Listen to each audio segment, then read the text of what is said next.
नः सरस्वती वाजे बृहस्पतिर्नीवति जज्ञं वष्टो धिया वसुः वृषवानि देवा सवितर्दुरितानि परासुव जडभद्रन्दन्न आसुव ओम शांति शांति शांति। બહુ સરસ. તો હવે લગભગ આપણા બધા જ શોધાર્થી વિદ્યાર્થીઓ આપણી સાથે જોડાઈ ગયા છે. આપણે કાર્યક્રમનો પ્રારંભ કરીએ. આપણે સૌ જાણીએ છીએ કે આજે વસંતકુમાર ભટ્ટ સાહેબનું આજે વ્યાખ્યાન છે, પહેલું અને બીજું વ્યાખ્યાન. અને ભટ્ટ સાહેબ આપણને આ વિશે માર્ગદર્શન આપશે. ભટ્ટ સાહેબનો પરિચય આપું તો તેઓ ગુજરાત યુનિવર્સિટીમાં સંસ્કૃત વિભાગના અધ્યક્ષ તરીકે ત્યાં રહી ચૂક્યા છે. ત્યાં સેવા આપી, ત્યાંથી તેઓ નિવૃત્ત થયા છે અને હાલમાં પણ સંશોધનની પ્રવૃત્તિ કરી રહ્યા છે. પરંતુ મારે એમનો વિશેષ કોઈ પરિચય આપવાનો નથી. તમે સૌ જાણો છો કે આપણે 23 તારીખથી સંસ્કૃતના બધા વિદ્વાનો આવે છે. લગભગ અત્યાર સુધીમાં 7 દિવસ થયા અને રોજના 3 વ્યાખ્યાન એટલે 21 જુદા જુદા વક્તાઓ આપણી સામે આવ્યા. અને તમને ખબર જ છે કે આ જે 21 વક્તાઓ આવ્યા છે એમાંથી લગભગ બધાએ જ ભટ્ટ સાહેબને યાદ કરીને જ પોતાના વ્યાખ્યાનનો પ્રારંભ કર્યો છે. અને ભટ્ટ સાહેબની વાતને ક્યાંક ને ક્યાંક એ લોકોએ પોતાના વ્યાખ્યાનમાં જોડી છે. એટલે તમારામાંથી બધા આમ પણ પરિચિત હશે, નહીં હોય તો પણ આ વ્યાખ્યાન દરમિયાન પણ થઈ ગયા હશે. તમને પ્રશ્ન પણ કદાચ થયો હશે કે બધા જ ભટ્ટ સાહેબને યાદ કરે છે અને એમણે આમ કહ્યું, એમણે અભિજ્ઞાન શાકુંતલનું આ પ્રમાણે કાર્ય કર્યું છે, સંપાદનની આ પ્રમાણે વાત કરી છે, વગેરે વગેરે.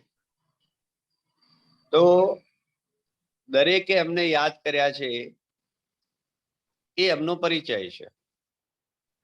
એ પછી કોઈ પણ હોય, આપણા અત્યાર સુધીના જે 21 વક્તાઓ આવ્યા એ સંશોધનના ક્ષેત્રે કાર્ય કરવું હોય તો ગુજરાતના બધા જ અધ્યાપકોએ ભટ્ટ સાહેબને પોતાના વ્યાખ્યાન દરમિયાન યાદ કરી, પ્રણામ કરી અને પછી પોતાના વ્યાખ્યાનનો પ્રારંભ કર્યો છે. મેં પણ આપણા જે વ્યાખ્યાનની શરૂઆત થઈ 23 તારીખથી, એમાં આપણે છેલ્લે ભટ્ટ સાહેબનું વ્યાખ્યાન રાખ્યું. એની પાછળનું એક કારણ મારા મનમાં થોડુંક એવું હતું કે શરૂઆતમાં જે વ્યાખ્યાન થાય એનાથી તમે સંશોધનની પદ્ધતિઓ, થોડુંક પાઠ સંપાદન, સમીક્ષિત આવૃત્તિ અથવા સંશોધન કઈ રીતે કરવું, થીસીસ કઈ રીતે બનાવો, રિસર્ચ પેપર કઈ રીતે તૈયાર કરવું, આપણે છેલ્લા 7 દિવસથી આ પ્રમાણે જ મથામણ કરી રહ્યા છીએ. એનું શીર્ષક કેવું રાખવું, એના પ્રકરણો કેવા હોવા જોઈએ, એની બિબ્લિયોગ્રાફી કેવી હોવી જોઈએ, એ બધું જે તમે સાંભળી અને થોડાક તૈયાર થયા છો, એટલે આપણે એમનું વ્યાખ્યાન હવે રાખ્યું છે. તો એ જ એમનો સૌથી મોટો પરિચય છે. તેઓનું ખૂબ જ કામ છે. આપણા વિશેષ તો એમના વ્યાખ્યાનથી આપણને સમજાશે. તો હું તેમને પ્રણામ કરી અને આપણી ગોવિંદ ગુરુ યુનિવર્સિટીના સંસ્કૃત વિભાગમાં પુનઃ એકવાર યુનિવર્સિટી વતી અને આપણા કુલપતિ વતી, સૌના વતી, તમારા સૌ વતી હું એમનું હાર્દિક સ્વાગત કરું છું. મને આનંદ છે એ વાતનો કે ભટ્ટ સાહેબે જ્યારે ગોવિંદ ગુરુ યુનિવર્સિટીમાંથી કહેવામાં આવ્યું ત્યારે તેઓએ ચોક્કસ જ આપણા આ વિસ્તારના વિદ્યાર્થીઓ માટે પોતાનો અમૂલ્ય સમય આપણને આપ્યો છે. તો હું એમનું હાર્દિક સ્વાગત કરું છું. આપણી સાથે આપણા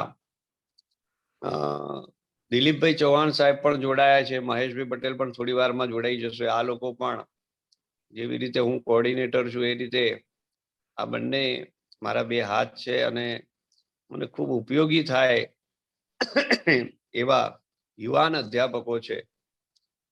તો તેઓ રોજ આપણને જોડી આપે છે ઝૂમના માધ્યમથી. યુટ્યુબ ઉપર લાઈવ ટેલિકાસ્ટ આપણું કરે છે. આ લાઈવ ટેલિકાસ્ટ ને પણ એ કરે છે અને એ બધા માટે હું એમનું પણ અહીંયા સ્વાગત કરું છું. અને હવે હું ભટ્ટ સાહેબને કહું કે ભટ્ટ સાહેબ આજના પોતાના વિષયની પ્રસ્તુતિ કરે. ડોક્ટર ભટ્ટ સાહેબ. પેલા ભાઈને મંગલ શ્લોક બોલવાનું તો કહો. અવસ્થીને કીર્તિકુમાર ક્યાં ગયા? હા, એ બોલે છે પેલા વૈદિક મંત્ર. હા જી ગુરુજી, મેં સરસ્વતી વંદન અને વિશ્વ કલ્યાણ પ્રાર્થના કરી ગુરુજી. અચ્છા, ઓકે, સાધુ. ધન્યવાદ. અન્યત્ર કુत्रचित् मे मनः संलग्नमासीत् इति कृत्वा मया न श्रुता भवद्भिः या प्रस्तुता प्रार्थना सा विश्वानि देव सवितर दुरितानि परासुव जद भद्रं तन्न आसुव. हे सविता देव यद भद्रम तन्न आसुव. हे सविता देव, हे सूर्यदेव, અમારે માટે જે કલ્યાણકારી હોય તેનો પ્રસવ થાય. સવિતા એટલે પ્રસવ કરનાર. તો જ્ઞાનનો પ્રસવ કરનાર એ સૂર્ય દેવતાને પ્રણામ કરીએ છીએ. દુરિતાની પરાસુવ, અને જે દુરિત હોય, દુષ્ટ મનોવૃત્તિ હોય, આળસ હોય, કામ નહીં કરવાની વૃત્તિ હોય, એ બધું સૂર્ય ભગવાન શોષી લે આપણામાંથી અને કલ્યાણકારી આપણને વસ્તુ આપે. ભાઈ પ્રોફેસર ડોક્ટર રાજેશભાઈ વ્યાસે જ્યારે મારી પાસે આ વાત મૂકી કે પીએચડી કરવા માટે ઉત્સુક અને જેમને એડમિશન મળ્યું છે એવાઓને શિક્ષાન્વિત દીક્ષાન્વિત કરવા, તો સંશોધન શું, સંશોધન કેવા વિષયોમાં થાય, એ બધી વાતો તમે સાંભળી. આ બધા પ્રકારના જે કંઈ મને ખબર નથી આગળ મારા પુરોગામી વક્તાઓએ શું વાતો કરી છે, પણ જે કોઈ પ્રકારના વિવેચનાત્મક અધ્યયનોની કે વિવિધ અર્થઘટનોની વાત થઈ હોય એ બધાની પણ ઉપર મૂકવી પડે એવી, અથવા બીજી રીતે કહું તો સમગ્ર સંશોધનની શરૂઆત જ્યાંથી થાય, ગંગોત્રી સંશોધનની જેને કહીએ, અનુસંધાનની ગંગોત્રી, એવા વિષયને આજે હું તમારી પાસે મૂકવાનો છું. એટલે સૌથી પહેલો જો સંશોધનનો કોઈ એરિયા હોય તો આજનો આ વિષય એ હસ્તપ્રત વિજ્ઞાન, મેન્યુસ્ક્રિપ્ટોલોજી છે. હસ્તપ્રતો વાંચવી, પ્રાચીન સમયમાં લખાયેલી, અને એ પ્રાચીન સમયમાં લખાયેલી હસ્તપ્રતોને આધારે કવિની કે શાસ્ત્રકારની નજીકનો પાઠ શોધી કાઢવો. આપણે બધા જાણીએ છીએ કે આપણા શાસ્ત્રકારો બહુ પ્રાચીન સમયમાં થયા. દાખલા તરીકે કાલિદાસ ઈસવીસન 1લી સદીમાં આપણે કહીએ, ઈસવીસન પૂર્વે 2જી 3જી સદીમાં વ્યાસ વાલ્મીકી રામાયણ મહાભારતની રચના થઈ. તો એ સમયમાં તો પ્રિન્ટિંગ ટેકનોલોજી હતી નહીં, પુસ્તકો છપાતા ન હતા, મશીનરી હતી નહીં, બધા હાથે લખતા, અને એક પેઢી પાસેથી બીજી પેઢી પાસે આ બધા કાવ્ય ગ્રંથો, શાસ્ત્ર ગ્રંથો પહોંચતા હતા. એક ચોક્કસ વ્યવસ્થા આપણી પાસે હતી. તક્ષશિલા અને નાલંદા જેવી મોટી પ્રાચીન સમયની, ભગવાન બુદ્ધના સમયની, 2500 વર્ષ પહેલાની કેટલીક યુનિવર્સિટીઓ પણ આ દેશમાં કાર્યરત હતી. અને મુસ્લિમ આક્રમણોને કારણે કોકે આવીને એને સળગાવી પણ ખરી. 6 મહિના સુધી એની આગ ચાલતી રહી. તથાપી એ બધી હસ્તપ્રતો જે સળગી ગઈ એની પાછી બીજી કોપીઓ દેશ આખામાં જુદા જુદા ગ્રંથ ભંડારોમાં હતી, અને હજી થોડી ઘણી મળે છે એમાંથી. તો એને કેવી રીતે વાંચવી, એની ટ્રેનિંગ લેવી અને એમાંથી સાચો પાઠ શોધી કાઢવો. અત્યારે જે ચોપડીઓ તમારી પાસે છપાયેલી અમે મોકલીએ છીએ, એ છપાયેલી ચોપડીનો પાઠ 95% શ્રદ્ધેય હોય છે, 5% એમાં વિશ્વાસ મુકાય એવો નથી. 5% તો પ્રદૂષણ હોય છે જ. હું બીતા કહું છું, કદાચ 50% પ્રદૂષણ હોય તો નવાઈ નહીં. આ મારો જાત અનુભવ બોલું છું, અને દુનિયાના બીજા સ્કોલરોનો અનુભવ બોલું છું કે છપાયેલા પુસ્તકો વિશ્વાસપાત્ર હોતા નથી, તો શેને આધારે રિસર્ચ કરવી? તમે જે બધા સંશોધનો કરો છો, વિવેચનાત્મક અધ્યયનો, એ છપાયેલી ચોપડીને આધારે કરો છો. હવે આજે હું એમ કહું છું કે છપાયેલી ચોપડી પોતે જ સર્વાંશે પૂરેપૂરી શ્રદ્ધા મૂકવા લાયક હોતી નથી, રિલાયેબલ નથી. તો રિલાયેબલ ટેક્સ્ટ કેવી રીતે, જેના પર આપણે રિલાય કરી શકીએ, વિશ્વાસ મૂકી શકીએ હા આ જ મૂળ શાસ્ત્રકારે લખ્યું હતું, આ જ મૂળ કવિએ લખ્યું હતું, એવો પાઠ શોધવાની કોઈ પદ્ધતિ હોવી જોઈએ. એટલે એમાંથી આ મેન્યુસ્ક્રિપ્ટોલોજી, હસ્તપ્રત વિજ્ઞાન, એવો એક મુદ્દો ઊભો થાય છે. તો હસ્તપ્રતો શું, ક્યાં સંગ્રહાયેલી હોય છે, કેવી રીતે લખાઈ હોય છે, એમાં કેવી રીતે અશુદ્ધિઓ પેસી હોય છે, એ અશુદ્ધિઓને પકડીને કેવી રીતે દૂર કરવી, એ બધાની વાત આજે કરવાની છે. તો આ અશુદ્ધિઓ દૂર કરીને વ્યાકરણ સંમત પૂર્વાપર સંદર્ભ રેફરન્સ ટુ કોન્ટેક્સ્ટમાં આ જ વસ્તુ કવિએ લખી હશે એનો નિર્ણય કરવા માટેના નિયમો, સિદ્ધાંતો, એને માટેના તર્ક વિતર્ક, એ બધાની દુનિયામાં જવાનું છે. એને ક્રિટિકલ ટેક્સ્ટ એડિટિંગ, સમીક્ષિત પાઠ સંપાદન કહે છે. પણ સમીક્ષિત પાઠ સંપાદન શરૂ કરતા પહેલા હસ્તપ્રતો વિશેની પ્રાથમિક માહિતી તમારી પાસે હોવી જોઈએ. એટલે આજનું મારું પહેલું વ્યાખ્યાન હસ્તપ્રત વિદ્યાની ઉપાદેયતા, એની શું જરૂરિયાત છે એના વિશેની છે.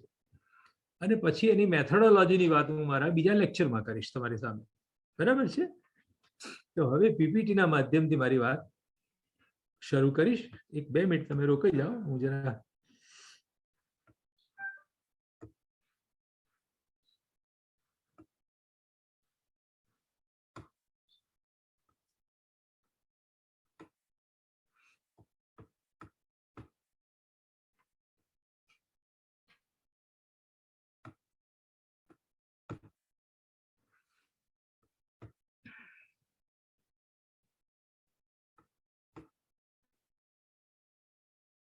હવે ફૂલ સ્ક્રીન પર દેખાય છે? હા જી સર સર. દેખાય છે. જી સાહેબ દેખાય છે બરાબર. ઓકે. તો હસ્તપ્રત વિજ્ઞાનનો પરિચય અને એની ઉપયોગિતા, અને ઉપયોગિતાની સાથે સાથે એની અનિવાર્યતા, એવા 3 મુદ્દાઓ અત્યારે હું સાંકળવા માંગુ છું તમારી સામે. સ્લાઇડ બદલાઈ? જી. બદલાઈ ગઈ ને? બસ ઓકે. હવે એક ધારું ચાલશે. હા, તો ભારત દેશની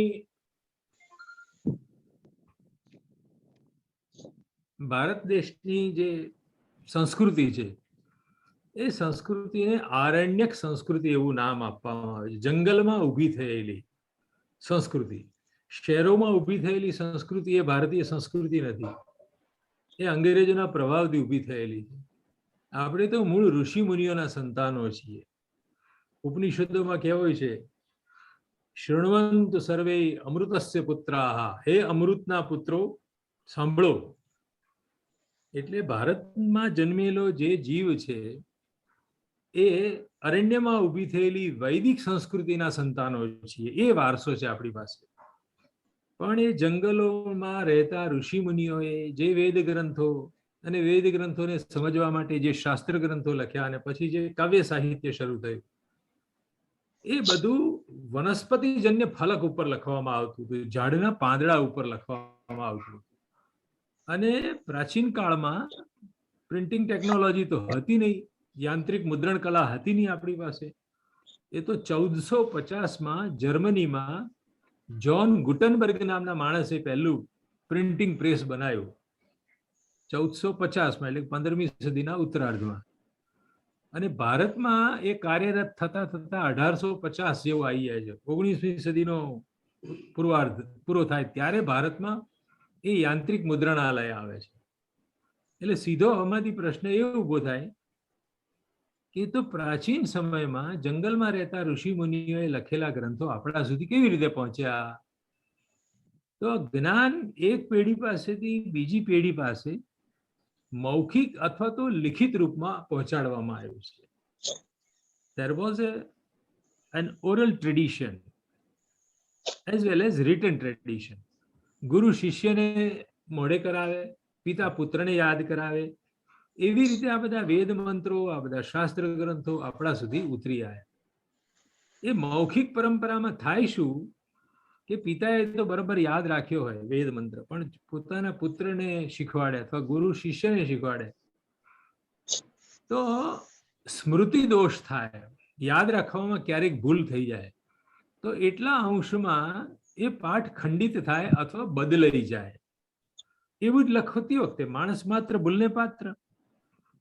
જોઈ જોઈને કોપી કરવાની કીધી હોય તો પણ માણસના હાથે ભૂલો થતી હોય છે. એટલે માનવકૃત હસ્તાક્ષર શું છે? હસ્તપ્રતિ કોને કહેવાય? હાથે લખેલી પ્રતિ, નકલ.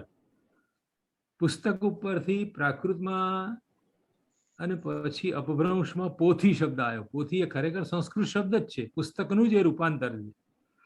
તો આજના કથાકારો જે પોતાના વ્યાસપીઠ ઉપર પોથીઓ મૂકે છે એ હસ્તલિખિત પ્રતિની પોથી હોય છે, જેને હિન્દી ભાષામાં પાંડુલિપિ પણ કહે છે. સંસ્કૃત ભાષામાં એને માતૃકા કહેવામાં આવે છે. માતૃકા એટલા માટે કે એમાંથી મામાંથી દીકરીનો જેમ જન્મ થાય એમ એક હસ્તપ્રતમાંથી બીજી હસ્તપ્રત બનાવવામાં આવે. એટલે મૂળ હસ્તપ્રતને માતૃકા કહેવાય છે. એમાંથી બધી છોડીઓ જન્મે. અંગ્રેજીમાં એને મેન્યુસ્ક્રિપ્ટ કહેવાય છે. મેન્યુસ એટલે માણસ વડે, અને સ્ક્રિપ્ટ એટલે લિપિ, માણસ વડે લખાયેલી લિપિ, એ મેન્યુસ્ક્રિપ્ટ કહેવાય. તો હિન્દીમાં પાંડુલિપિ, સંસ્કૃતમાં માતૃકા અને અંગ્રેજીમાં મેન્યુસ્ક્રિપ્ટ. અને આપણા ગુજરાતી ભાષામાં કહીએ તો હસ્તલિખિત પોથી. એનું વિજ્ઞાન, એની ઉપયોગિતા, એની અનિવાર્યતા વિશે આપણે વાત કરવી છે. તો લખાણની જે ક્રિયા છે, લેખન ક્રિયા, એમાં સૌથી પહેલા અક્ષર આવે. અ, આ, ઈ, ઉ, ક, ખ, ગ વગેરે. એટલે લિપિનું જ્ઞાન જોઈએ. હસ્તપ્રત વિદ્યાનું પહેલું ચરણ એ લિપિ વિજ્ઞાન છે. પ્રાચીન સમયની લિપિઓ વાંચતા શીખવું. કારણ કે અત્યારે જે છપાયેલી ચોપડીઓમાં લિપિ છે એવી ને એવી ભૂતકાળમાં નહોતી. ભગવાન બુદ્ધના સમયમાં, એટલે કે આજથી 2600 વર્ષ પહેલા, 2500 વર્ષ પહેલા, આપણે 2022માં પ્રવેશવાના છીએ. એ તો ઈસુ ખ્રિસ્તની સંવતો છે, ઈસુ ખ્રિસ્ત જન્મ્યા પછીની ગણતરી છે. પણ ઈસુ ખ્રિસ્તના જન્મ પહેલાના 600 વર્ષ, ત્યારે ભગવાન બુદ્ધ આપણે ત્યાં થયા, તે વખતે આ દેશમાં બ્રાહ્મી લિપિ ચાલતી હતી. અને એ બ્રાહ્મી લિપિમાં સમ્રાટ અશોકે કેટલાક શિલાલેખો કોતરાયા, કેટલાક સ્તંભલેખો બનાયા. અને એ બ્રાહ્મી લિપિના વર્ણોમાં, લખાણના મરોડમાં બદલાવ આવતો ગયો અને એમ કરતા ધીમે ધીમે આજની લિપિ બની છે. આ માત્ર ગુજરાતની કે મહારાષ્ટ્રની વાત નથી, આખા દેશની વાત છે. કાશ્મીર હોય, બંગાળ હોય કે મદ્રાસ હોય કે કન્યાકુમારી, તમિલનાડુનો છેડો હોય, કેરાલા હોય, એ બધી જગ્યાએ આખા દેશમાં જે કોઈ લિપિઓ ચાલે છે, ગોળ ગોળ મીડાવાળી તમે જોતા હશો, એ બધી લિપિઓની મૂળ દાદીમાં તે બ્રાહ્મી લિપિ છે. એ લિપિના અક્ષરોને વાંચવા અને એમાંથી કેવી રીતે કાલક્રમે ક્રોનોલોજીકલી ડેવલપમેન્ટ થતા થતા આજની લિપિ આવી, એનું તમારી પાસે જ્ઞાન હોવું જોઈએ. તો પહેલું લિપિ વિજ્ઞાન. પછી તે વખતે કેવી સહી વપરાતી હતી,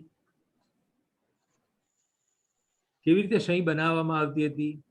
લિપ્યાસનની વાત આવે છે. લિપ્યાસન એટલે જેની પર લિપિને ગોઠવવામાં, લખવામાં આવે છે. લેખન ફલક, રાઇટિંગ મટીરિયલ, આપણે જેને કાગળ કહીએ છીએ, પેપર કહીએ છીએ, એ વનસ્પતિના પાંદડાઓને ઉકાળીને એમાંથી બનાવેલો જે લોંદો હોય એને પ્રોસેસ કરીને એને સફેદ કાગળ બનાવે છે. આ બધી ટેકનોલોજી ચાઇનાથી આપણા દેશમાં આવી, આખા દુનિયા પર ફેલાઈ. પણ એ પહેલા તો આપણે સીધું જ ઝાડનું પાંદડું જ વાપરતા. આ દેશમાં હિમાલયમાં એક ભુર્જપત્ર, ભોજ વૃક્ષ થાય છે, એના ઝાડની છાલને ગોળ ગોળ વીંટાની જેમ ખોલી કાઢવાની, સૂકવી દેવાની.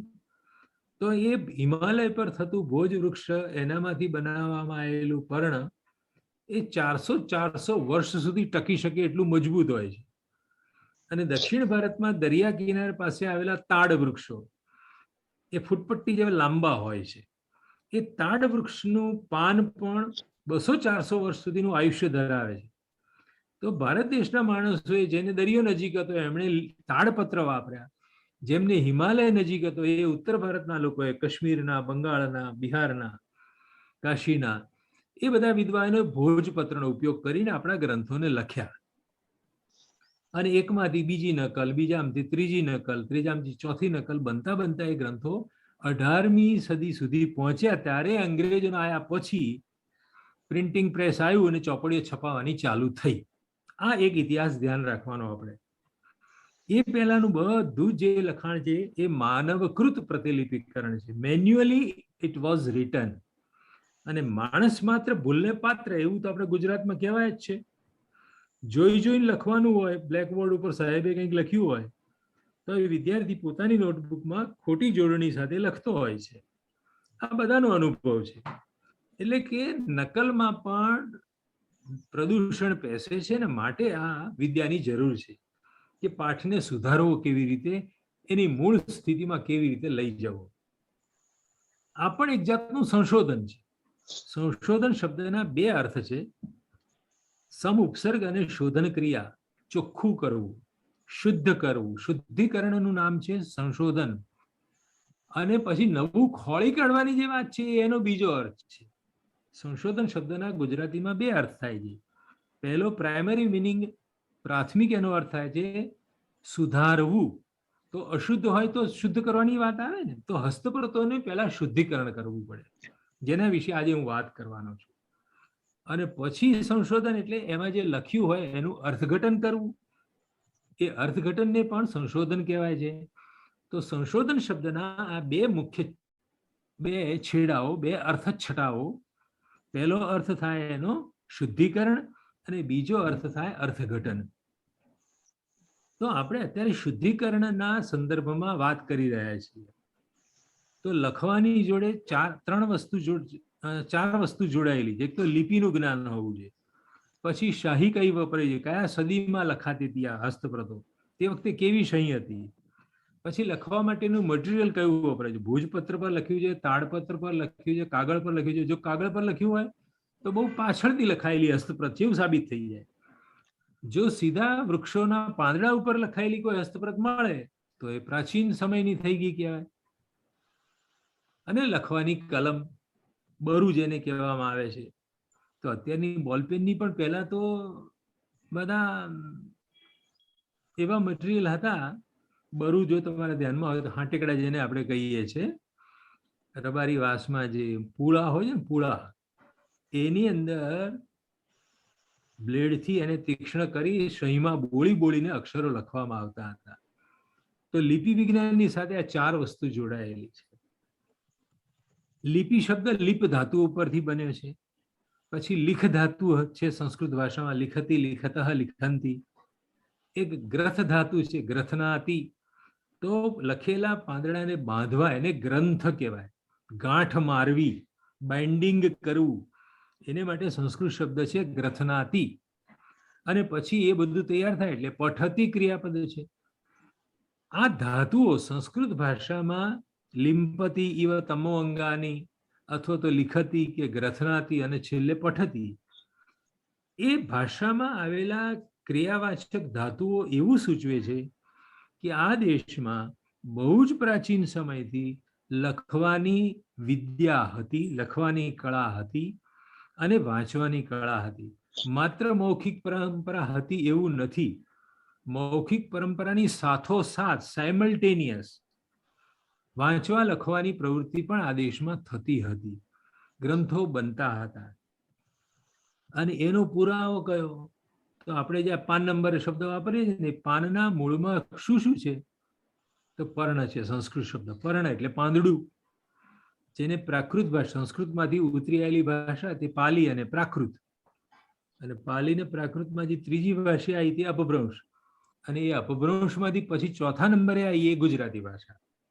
ફરી એકવાર બોલું છું, સંસ્કૃતમાંથી પાલી પ્રાકૃત, પાલી પ્રાકૃતમાંથી અપભ્રંશ બની, અને અપભ્રંશમાંથી આજની ગુજરાતી, મરાઠી, સિંધી, બંગાળી, આ બધી ચોથા પેઢી આવનારી ભાષાઓ છે. આધુનિક ભારતીય ભાષાઓ જે બોલાય છે એ ચોથા ક્રમે આવી છે. સંસ્કૃત, પછી પાલી પ્રાકૃત, પછી અપભ્રંશ, અને અપભ્રંશમાંથી મોડર્ન ઇન્ડિયન લેંગ્વેજીસ બની છે. પણ આ બધું જે મેં કીધું ગ્રંથો લખાતા તે પર્ણ ઉપર લખાતા. એ પર્ણનું પ્રાકૃત રૂપાંતર થાય પર્ણ, અને એમાંથી અપભ્રંશમાં અને પછી ગુજરાતીમાં શબ્દ ચાલુ થયો તે પાન. આપણે મૂળ ઝાડના પાન ઉપર લખનારા માણસો છે. ભલે અત્યારે પછી પ્રોસેસ કરેલો ફેક્ટરીમાં બનેલો કાગળ વાપરીએ છીએ.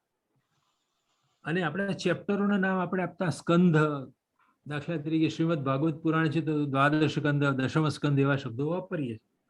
સ્કંદ એટલે શાખા. તો વૃક્ષની એક ડાળી ઉપર જેટલા પાંદડા હોય એટલા પાંદડા ઉપર લખાયેલું જે લખાણ એને સ્કંદ કહેવાય.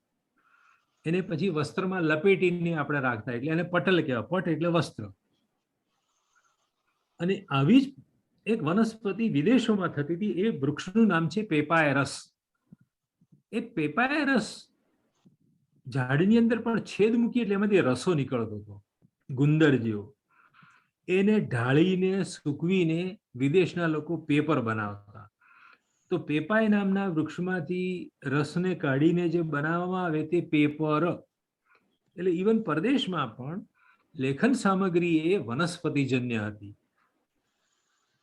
તો પ્રાચીન કાળથી માંડીને મધ્યકાળ સુધી અને મેં કીધું 18મી સદીના પૂર્વાર્ધ સુધી બધા જ ગ્રંથો માનવો દ્વારા લખાતા હતા. આ માનવ દ્વારા લખાતા શબ્દ વારંવાર એટલે બોલવામાં આવે છે કે માણસ મશીન નથી. મશીનમાં તમે જે ચડાવો એ એક સરી 1000 નકલ નીકળે, પણ જો માણસ પાસે 1000 નકલ કરાવો તો 1000માં જુદી જુદી ભૂલો કરે. બસ આ આપણે માટે સમસ્યા છે. સંશોધનનું જન્મસ્થાન કયું તો સમસ્યાની ઓળખ. કઈ સમસ્યા છે સંસ્કૃત ગ્રંથોમાં અથવા તો મધ્યકાલીન ભાષાઓમાં? તો સમસ્યા એ છે કે માણસે લખેલો ગ્રંથ આપણા સુધી પહોંચ્યો છે, એટલે માણસોએ કરેલી ભૂલોને શોધી કાઢવી અને પછી એને શુદ્ધ કરવી, એ થયું સંશોધન. આને માટે પણ પ્રાચીન સમયથી આખા ભારતમાં પીએચડીની ડિગ્રી આપવામાં આવે છે. તમે પણ જો હસ્તપ્રતોનું સંપાદન કરો, એમાં આવેલી લૈયાના હાથે થયેલી ભૂલો દૂર કરો, તો એ સંશોધનને પીએચડીને લાયક ગણવામાં આવે છે. હવે તમને પ્રશ્ન થશે કે સંસ્કૃતમાં કેટલા પ્રકારના પાઠ મળે છે? આખા ભારતમાં જે કંઈ લખાયું છે એ બધાનું વર્ગીકરણ જો આપણે કરવું હોય, ક્લાસિફિકેશન કરવું હોય, અને એ ગ્રંથો આપણા સુધી કેવી રીતે પહોંચ્યા, પાઠ સંચરણ શબ્દ એને માટે મેં વાપર્યો છે, ટેક્સ્ટ ટ્રાન્સમિશન. તો કેટલા પ્રકારના પાઠ છે, કેટલા પ્રકારના ગ્રંથો છે આપણી પાસે, અને કઈ કઈ રીતે આપણા સુધી પહોંચ્યા છે. ટેક્સ્ટ ટ્રાન્સમિશનની મેથડ કઈ હતી? આ મેથડનું જ્ઞાન એટલે કરવાનું કે એમાં ભૂલો કઈ રીતની હોય, એ સમસ્યાનો બોધ થાય આપણને. તો સૌથી પહેલું તો આપણી પાસે એક દૃષ્ટ સાહિત્ય છે. ઋષિ મુનિઓએ વેદ મંત્રોનું દર્શન કર્યું હતું એમ આપણે માનીએ છીએ, અને એ વેદ મંત્રોને આપણે અપૌરુષેય કહીએ છીએ. કોઈ વ્યક્તિની રચના નથી. યજ્ઞશાળામાં અથવા તો ધ્યાનમાં બેઠેલા ઋષિ મુનિઓને વેદ મંત્રોનું દર્શન થતું હતું. એટલે ઋષય મંત્ર દ્રષ્ટારહ એમ કહેવામાં આવે છે. મંત્ર દ્રષ્ટા ઋષિ હોય કોણ? મંત્રોને જોનારા. એટલે અકર્તૃક, એનો કોઈ લેખક હોતો નથી, રચયિતા હોતો નથી. જેની અંદર વેદ મંત્રોની બધી સંહિતાઓ આવે, ઋગ્વેદ, યજુર્વેદ, સામવેદ, અથર્વવેદ વગેરે.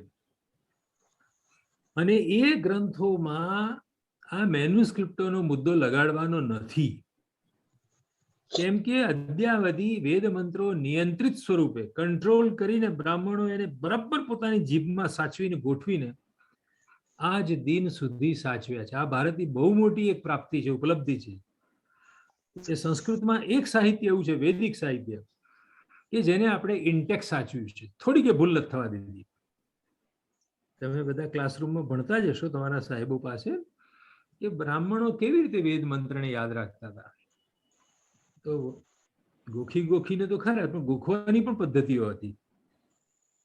જેમ કે અગ્નિ મીળે પુરોહિતમ યજ્ઞસ્ય દેવ મૃત્યુજમ હોતારમ રત્નધાતમમ, આવો એક મંત્ર છે, ઋગ્વેદનો પહેલો મંત્ર.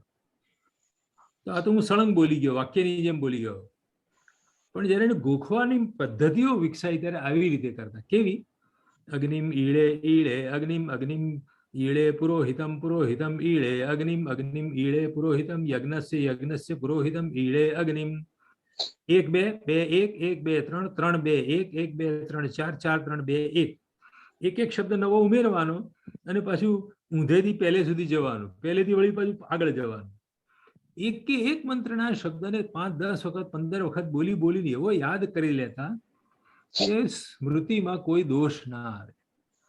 એટલે ત્યાં આપણે ક્રિટિકલ ટેક્સ્ટ એડિટિંગ બનાવવાનો પ્રશ્ન ઊભો થતો નથી. એ પછી બીજા પ્રકારનું કયું સાહિત્ય છે આપણી પાસે? તો બીજું જે સાહિત્ય છે તે ઉત્કીર્ણ સાહિત્ય છે, ખોદવામાં આવેલું ઉત્કીર્ણ. પથ્થરો ઉપર ટાંકણાને છીણી લઈને અક્ષરો કોતરવામાં આવતા. તમે ક્યારેક જુનાગઢ ગિરનાર ચડવા જાઓ ત્યારે મારા શબ્દો યાદ રાખજો.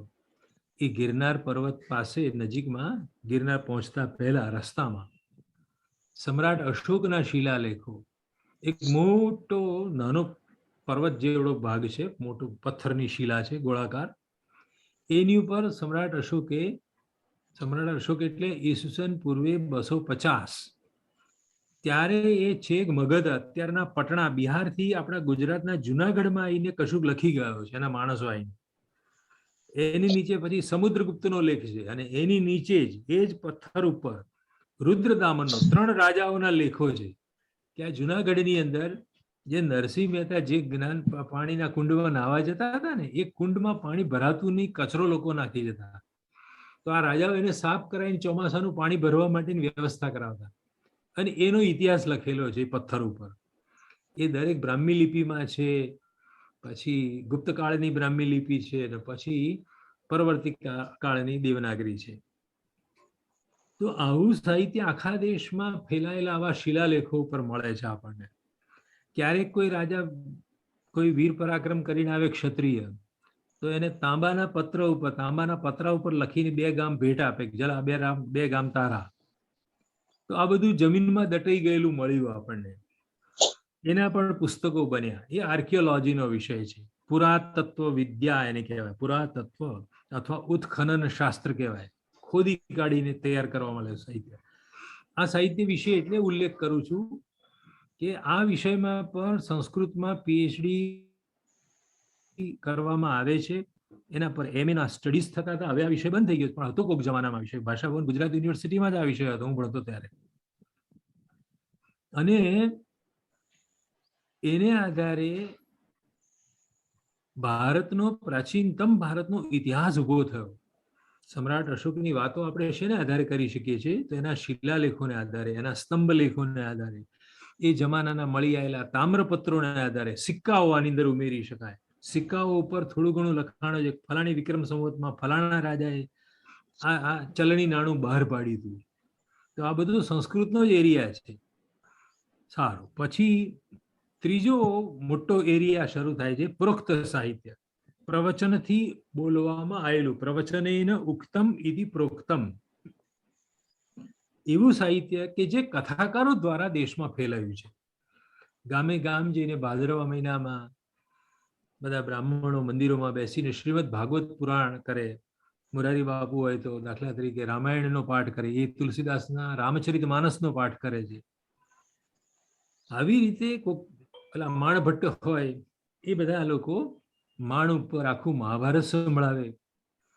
આજે પણ તમે દાખલા તરીકે જગન્નાથપુરીમાં જાઓ તો સાંજના સમયે મંદિરની પાછળ મોટા મોટા થોથા લઈને ત્યાંના બ્રાહ્મણો બેસીને ઉડિયા ભાષામાં રામાયણ મહાભારત સંભળાવે છે.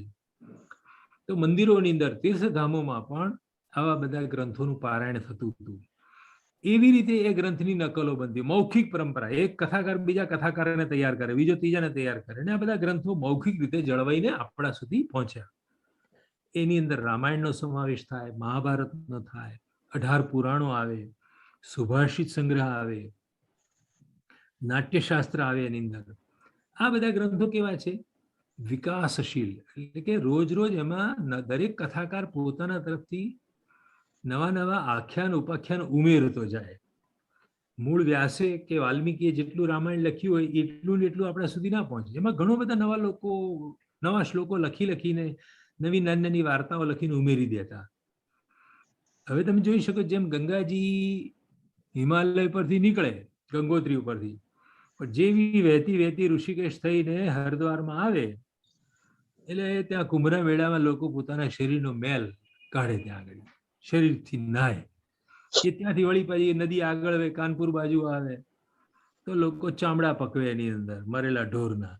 ગંગાજીનું પાણી ટૂંકમાં પ્રદૂષિત થાય, એથી આગળ કાશીમાં આવે એટલે કાશીમાં ફરી પાછું ગંદુ થાય. એમ કરતા કરતા હિમાલયમાંથી નીકળેલી નદી જ્યારે કલકત્તામાં ગંગાસાગરમાં મળવા જાય ત્યારે એ પાણી ટોટલી અસ્પૃશ્ય થઈ ગયું હોય, અડકો તો તમને ચામડીના રોગો થઈ જાય. આ વાત એક્ઝેક્ટલી આપણા સંસ્કૃત ગ્રંથોને લાગુ પડે છે કે વ્યાસ વાલ્મીકીએ જે લખ્યું હતું તે આપણા સુધી પહોંચતા પહોંચતા અત્યંત પ્રદૂષિત થઈ ગયા છે આ ગ્રંથો. માટે એ ગ્રંથોને સુધારવાની, એના પ્રાચીનતમ સ્વરૂપે પુનઃસ્થાપિત કરવાની જરૂર છે કે મૂળમાં શું હતું. મારા વ્યાખ્યાનના આરંભે જે મેં કીધું ને કે આપણને આજે મળતી ચોપડીઓ એ પૂરેપૂરી શ્રદ્ધેય નથી. એનું કારણ આ છે, એનો પાઠ સુધારવો પડે એવો છે. પાઠ સુધારવા માટે હસ્તપ્રતો હાથમાં લેવી પડે કે જૂનામાં જૂની હસ્તપ્રતમાં શું લખ્યું છે ભાઈ. એ હસ્તપ્રત વિદ્યાની આટલા માટે જરૂર છે કે આ બધું વિકસનશીલ ગ્રંથોમાં આવે છે, વિકાસ પામતા રહેલા ગ્રંથોનું સાહિત્ય છે. એટલે તમે જ્યારે પીએચડીમાં કોઈ પુરાણનો વિષય લઈને બેસો ત્યારે યાદ રાખજો કે પુરાણની છપાયેલી ચોપડી વિશ્વાસપાત્ર નથી. પુરાણની હસ્તપ્રતો તમારે ભેગી કરવી જોઈએ ને એમાં શું લખ્યું છે જોવું જોઈએ. રામાયણકાલીન આયુધ, મહાભારતકાલીન સ્ત્રી જીવન, આવા બધા વિષયો લઈને પીએચડી કરો ત્યારે યાદ રાખવાનું કે તમારે એની ક્રિટિકલ એડિશન વાપરવાની છે, એની હસ્તપ્રતો જોવાની છે. નહીં તો તમે કરેલું સંશોધન એ ડાઉટફુલ રહેવાનું અધૂરું કામ ગણાશે તમારું. સારું, ચોથા પ્રકારનું કયું સાહિત્ય છે તો કૃત સાહિત્ય. જો આ પ્રોક્ત છે અનેક કર્તૃક છે, મલ્ટી ઓથરશિપ, ઘણા બધાએ ભેગા થઈને લખ્યું છે. એમ મેં કીધું વેદ મંત્રોને અકર્તૃક, કોઈ લખ્યા નથી, મંત્રો જોયા, અપૌરુષેય રચના છે બધી. ઉત્કીર્ણ સાહિત્ય જે છે પ્રેરક રચના છે, કોક રાજાએ પોતાના માણસોને મોકલીને એને કોતરાવડાવ્યું છે. પ્રવચનેન ઉક્તમ એ મલ્ટી ઓથરશિપ વાળી રચના છે, પ્રદૂષિત થયેલી રચનાઓ છે. પણ કૃત સાહિત્ય જે છે તેન કૃતમ, કાલિદાસ કૃતમ શાકુંતલમ સમાપ્તમ, કોઈ એક જ વ્યક્તિએ રચેલી રચના હોય એને એક કર્તૃક સાહિત્ય કહેવામાં આવે છે. એમાં આપણા બધા કાવ્યો, શિશુપાલ વધ, નૈષધ ચરિત, પ્રતિમા નાટક, ઉત્તર રામચરિત નાટકો, બધા ટીકા ગ્રંથો, મલ્લીનાથ વગેરેની ટીકાઓ, આ બધું સિંગલ ઓથરશિપ વાળી રચનાઓ વાળું સાહિત્ય ગણાય છે. પણ એનું પાઠ સંચરણ પણ અનિયંત્રિત રૂપે થયું. કાલિદાસ તો મરી ગયા, ભારવી મરી ગયા, ભવભૂતિ મરી ગયા, પછી મહારાજ એવા કોઈ ચાલાક વ્યક્તિ અંદર બે નવા શ્લોક ઉમેરી દે, કોઈને ખબર પડે નહીં.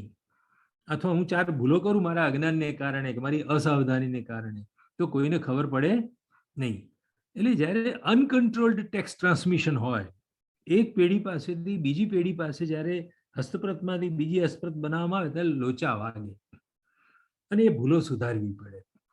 એટલે સંશોધન માટેનું મોટું કાર્યક્ષેત્ર તે આ પ્રોક્ત સાહિત્ય છે અને કૃત સાહિત્ય છે. હજી પાંચમું એક સાહિત્ય પણ ભારતમાં ચાલે છે જેની જોડે સંસ્કૃતના વિદ્યાર્થીઓને સીધી નિસ્બત છે, લેવા દેવા છે.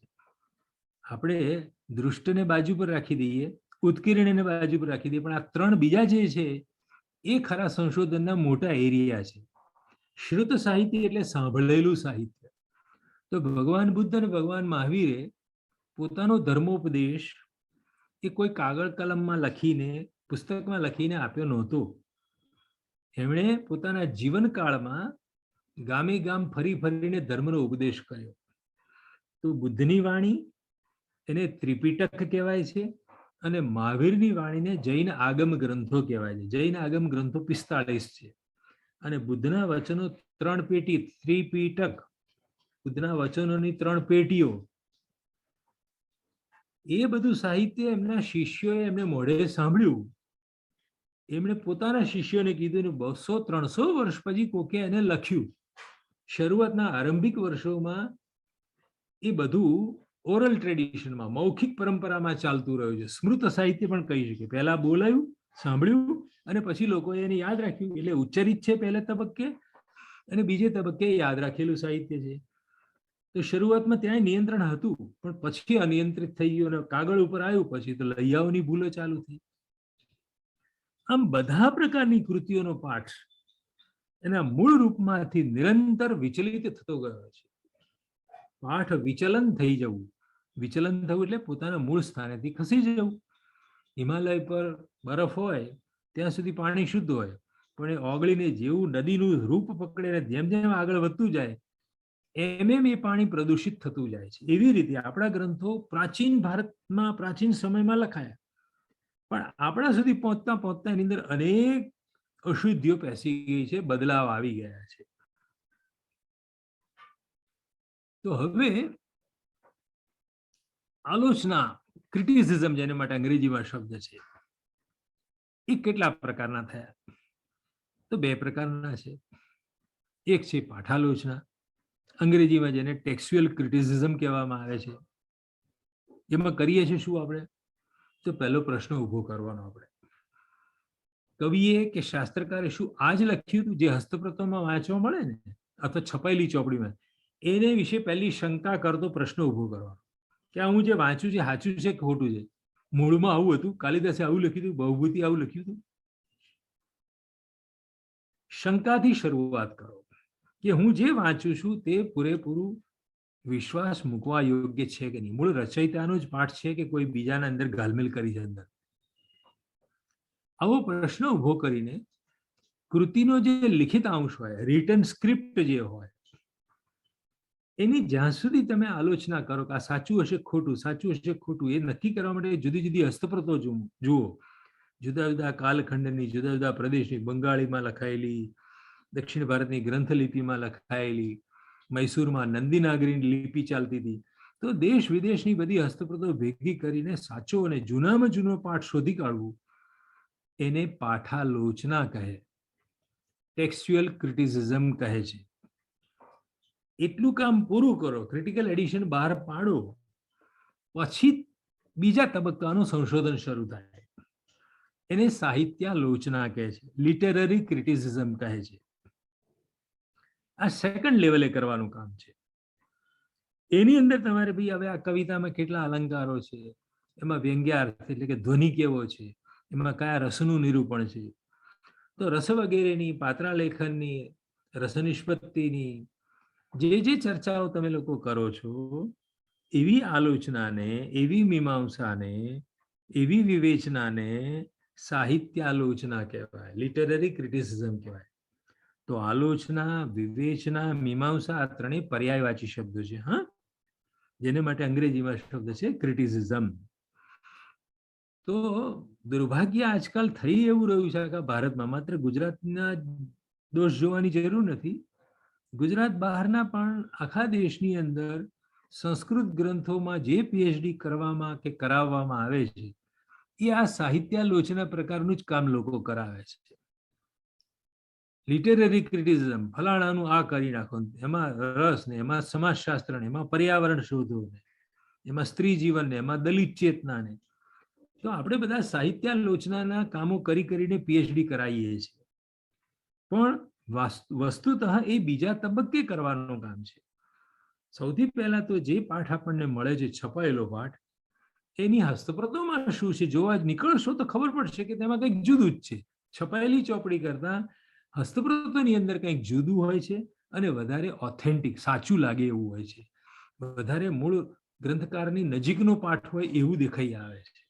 અલબત્ત તેમાં લૈયાની અશુદ્ધિઓ હોય, એ તમારે ચીપિયાથી પકડીને દૂર કરવી પડે, વ્યાકરણ એટલું પાકું કરવું પડે, છંદશાસ્ત્રનું તમને જ્ઞાન હોવું જોઈએ. તો એની હું આજે વાત કરું છું કે પાઠાલોચના કેવી રીતે કરવી. તો પહેલા સાહિત્યના પ્રકારો બતાવ્યા તમને મેં, પછી તમને પાઠ કેવી રીતે આપણા સુધી પહોંચ્યો એની વાત કરી, અને આ સ્લાઇડની અંદર હું તમને કહી રહ્યો છું કે આલોચનાના બે પ્રકાર હોય છે. એટલે સાચું સંશોધન ક્યાં છે? તો પાઠાલોચના કરવામાં, જેમાં શુદ્ધિકરણનો મુદ્દો પહેલો હોય છે અને અર્થઘટનનો મુદ્દો એ આ બીજી સાહિત્યાલોચનામાં હોય છે. તો સંશોધન બે પ્રકારનું, એક તો પેલા પાઠ શુદ્ધિનું, અને બીજું સંશોધન તે જે નક્કી થયો પાઠ, સમીક્ષિત પાઠ થયો, સારી રીતે જોઈ તપાસીને પરીક્ષા કરીને નક્કી કરેલો જે પાઠ છે એનું અર્થઘટન કરવું, એ બીજા પ્રકારનું સંશોધન થયું કહેવાય. હવે આ પાઠાલોચના એમ શબ્દ વાપર્યો. પાઠ કોને કહેવાય? જેને અંગ્રેજીમાં આપણે ટેક્સ્ટ કહીએ છીએ, રિટન ટેક્સ્ટ, લખેલી કૃતિ. તો એને માટે આપણે સંસ્કૃતમાં જોઈએ, યહ શ્રૂયતે યહ પઠ્યતે સ પાઠ. પાઠ શબ્દ આવે છે પઠતી ક્રિયાપદ ઉપરથી. તો જે ગુરુના મુખેથી બોલવામાં આવે છે અને જે લખેલો શબ્દ આપણે વાંચીએ છીએ એને પાઠ કહેવાય. એટલે ગુરુ મૌખિક પરંપરાથી જે કહેતા હોય એને પાઠ કહેવાય કે મેં બી આજે પાઠ લીધો ગુરુજી પાસે, અથવા છપાયેલી કે લખેલી, હાથે લખેલી પોથી વાંચવા બેઠા હો, તો જે વસ્તુ તમે વાંચી રહ્યા છો એને પાઠ કહેવાય. એ પાઠના રૂપમાં શું શું હોય, પાઠ કેટલા પ્રકારના હોય, તો એને મેં 4 પ્રકાર અહીંયા બતાવ્યા છે. એક તો ઐતિહાસિક સૂચનાઓ આપનાર લિખિત અંશ, એટલે કે હિસ્ટોરિકલ ડોક્યુમેન્ટ્સ. હસ્તપ્રત કોને કહેવાય? તો 75 વર્ષ પહેલાનું જે લખાણ હોય, તમારા પપ્પાના પપ્પાના પપ્પા, ત્રીજી પેઢીના દાદાએ લખેલું હોય 75 વર્ષ પહેલાનું, એ બધાને મેન્યુસ્ક્રિપ્ટમાં મૂકવી પડે આપણે. અને એમાં ઐતિહાસિક વાતો લખેલી બધી આવી જાય, રાજા મહારાજાનો ઇતિહાસ આવી જાય બધા અંદર. બીજો પાઠનો પ્રકાર છે ધાર્મિક ગ્રંથો. રામાયણ, મહાભારત, ભગવદ્ ગીતા, ચંડી પાઠ, સ્તોત્ર સાહિત્ય, સ્મૃતિ, મનુસ્મૃતિ, યાજ્ઞવલ્ક્ય સ્મૃતિ, નારદ સ્મૃતિ વગેરે વગેરે. તો રિલિજિયસ ટેક્સ્ટ જેને આપણે કહીએ. પછી માનવીય સંવેદનાઓની જોડે જોડાયેલું કાવ્ય સાહિત્ય, જેને હું પ્યોર લિટરેચર કહું છું. ધાર્મિક ગ્રંથો જે હોય ને, પુરાણ વગેરે, રામાયણ, મહાભારત, એ બધું દેવતાઓની જોડે સંકળાયેલું સાહિત્ય છે. પુણ્ય અપુણ્યની, સ્વર્ગ અને નરકની ચર્ચા કરનારા ગ્રંથો, એ બધા ધાર્મિક ગ્રંથો છે. પણ ત્રીજા પ્રકારના જે ગ્રંથો આપણે યુનિવર્સિટીમાં પાઠ્યપુસ્તક તરીકે ભણાવીએ છીએ, એ કવિતાઓ, નાટકો, શાસ્ત્ર ગ્રંથો, એ બધા આવે છે. જેનો સીધો સંબંધ માણસની સંવેદના, માણસના સુખ દુઃખની વાત હોય. માણસ પ્રેમ કરે તેની વાત હોય, માણસની પ્રેમમાં ભંગ થાય તો એના વિરહની વાતો હોય. તો હ્યુમન ફિલિંગ્સ ને લગતી જે કૃતિ હોય એને પ્યોર લિટરેચર કહેવાય, શુદ્ધ સાહિત્ય કહેવાય. અને ચોથું જે છે એ ટેકનિકલ સાયન્સીસ, જ્ઞાન વિજ્ઞાનનું નિરૂપણ કરનાર, ગણિતના ગ્રંથો હોય, વિજ્ઞાનના ગ્રંથો હોય, ભૌતિક શાસ્ત્રના ગ્રંથો હોય. આ બધા 4 પ્રકારના ગ્રંથો પ્રાચીન કાળથી માંડીને મધ્યકાળ સુધી, 12મી, 14મી, 15મી, 16મી, 17મી સદી સુધી માણસો લખીને એક પેઢી પાસેથી બીજી પેઢી પાસે પહોંચાડતા હતા. તો આ પાઠનો અર્થ કહી દીધો તમને. કાને સાંભળેલું અને આંખે વાંચેલું જે લખાણ હોય, જે 75 વર્ષથી વધારે જૂનું હોય, એને પાઠ કહેવાય છે. હવે આ પાઠાલોચનાનું લક્ષ્ય શું છે? તો પાંડુલિપિઓમાં સંચરિત થયેલ જે અશુદ્ધ હોય અથવા જુદા જુદા પ્રકારના લખાણો હોય, શીર્ષક એક જ હોય, ભગવદ્ ગીતા, શ્રીમદ ભગવદ્ ગીતા, પણ ધર્મક્ષેત્રે, કુરુક્ષેત્રે, સમવેતા, યુયુત્સવ એવું પહેલો શ્લોક જે હોય, દાખલા તરીકે, એ કોઈક હસ્તપ્રતમાં ધર્મક્ષેત્રને બદલે ધર્મક્ષેત્ર લખાયેલું મળે. ધ અને ઘમાં ભાન ના રહે લૈયાને, તો એને ખોટી રીતે લખે. ધર્મક્ષેત્રે, કુરુક્ષેત્રે, તો કનો કાનો સરખો ના કરે તો ફુરુક્ષેત્ર વંચાય, કનો ફ વંચાય. તો જુદા જુદા પાઠાંતર મળે, કાં તો અશુદ્ધિ હોય, કાં તો પાઠાંતર હોય. તો આ બધામાંથી પ્રાચીન કોણ છે, પ્રાચીનતર કોણ છે, પ્રાચીનતમ કોણ છે, વધારે રિલાયેબલ, વધારે શ્રદ્ધેય કયો પાઠ છે, અને વધારે મૌલિક પાઠ, મૂળ કવિએ કયો લખ્યો હશે, એ પાઠની ગવેષણા કરવી, એને શોધી કાઢવું. ખોળવાની વાત છે ને, કંઈક સંશોધન એટલે કંઈક ખોળી કાઢવું. તો શું ખોળી કાઢવાનું છે? આપણે પ્રાચીનમાંથી પ્રાચીનતર પાઠ શોધી કાઢવાનો છે, અથવા જુદા જુદા પાઠાંતરો હોય એમાંથી મૂળ કવિએ શું લખ્યું છે એને મૌલિક પાઠ કહેવાય. મૂળમાં જે હોય તે મૌલિક, ઓરિજિનલ, જેના માટે અંગ્રેજીમાં શબ્દ છે. તો ઓરિજિનલ અથવા તો ઓલ્ડેસ્ટ ટેક્સ્ટની શોધ કરવી, ખોળી કાઢવો, એ પાઠાલોચનાનું લક્ષ્ય છે. That is our target.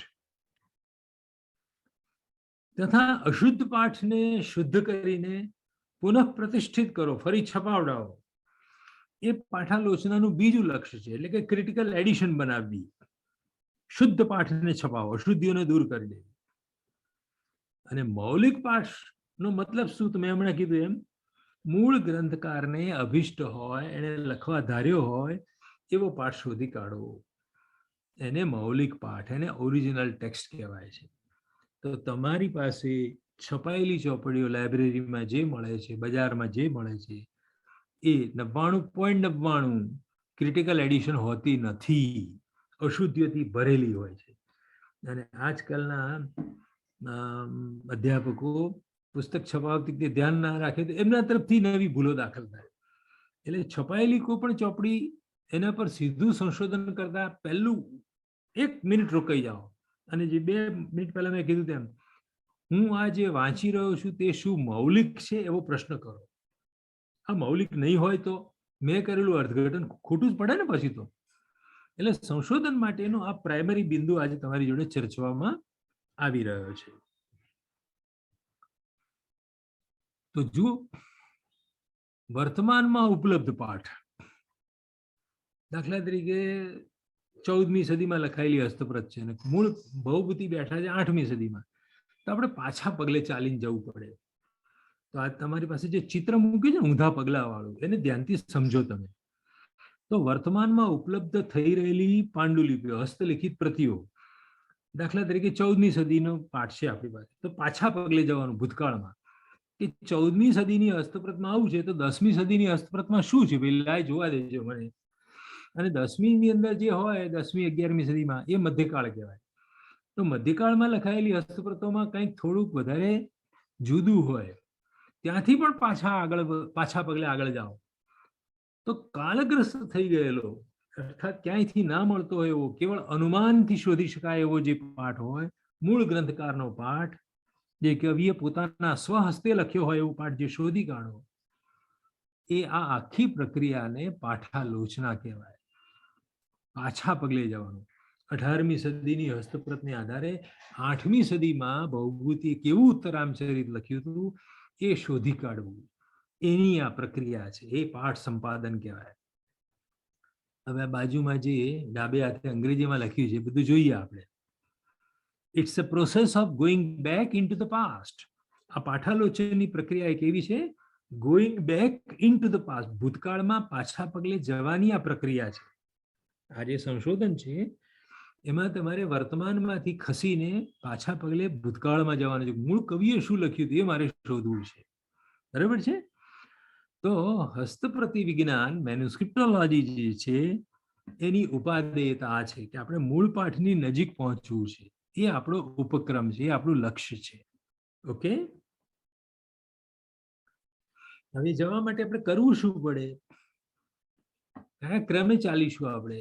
તો મેં કીધું એમ, આજથી 2500 વર્ષ પહેલા ભગવાન બુદ્ધના સમયમાં ત્યાંથી ભારત દેશનો કોન્ક્રીટ ઇતિહાસ શરૂ થયો. બધા વિદ્યાર્થી ધ્યાનથી સાંભળ્યા હોય કે ભારતનો નક્કર ઇતિહાસ, જેને આપણે પુરાવા આપી શકીએ ઉત્ખનન શાસ્ત્રને દ્વારા, આર્કિયોલોજીને દ્વારા, એ બુદ્ધના સમયથી શરૂ થાય છે.